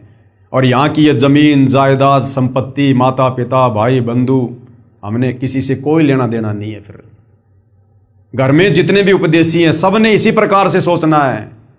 ये नहीं कि सारे भगत बन गए तो लो जी अब बस सारे साथ चलेंगे। यहाँ ना सारे साथ आए थे ना सारे साथ जाएंगे। सब अपनी अपनी इस प्रकार से रिहर्सल करो। भक्तों से भी ज्यादा आपस में चिपकने की जरूरत नहीं है, उतना ही संबंध रखो जितना आवश्यक है। बाकी समय ज्यादा भगवान की भक्ति में और भजन में। तो भाई और बहनों, केवल प्रार्थना कर सकते हैं, इससे ज्यादा हमारे हाथ में और कुछ नहीं है। तो भाई और बहनों, पवित्र पुस्तक ज्ञान गंगा के ऊपर जो वीडियो बन रहे हैं, आज इस वीडियो में केवल इतना ही। कल परमेश्वर की सेवा में फिर हाजिर होंगे। तब तक गुरुदेव भगवान हम सबको आज्ञा दे, आशीर्वाद दे, सद्बुद्धि दे, हमारा मार्गदर्शन करे, हमें भ्रमने और भटकने से बचाए।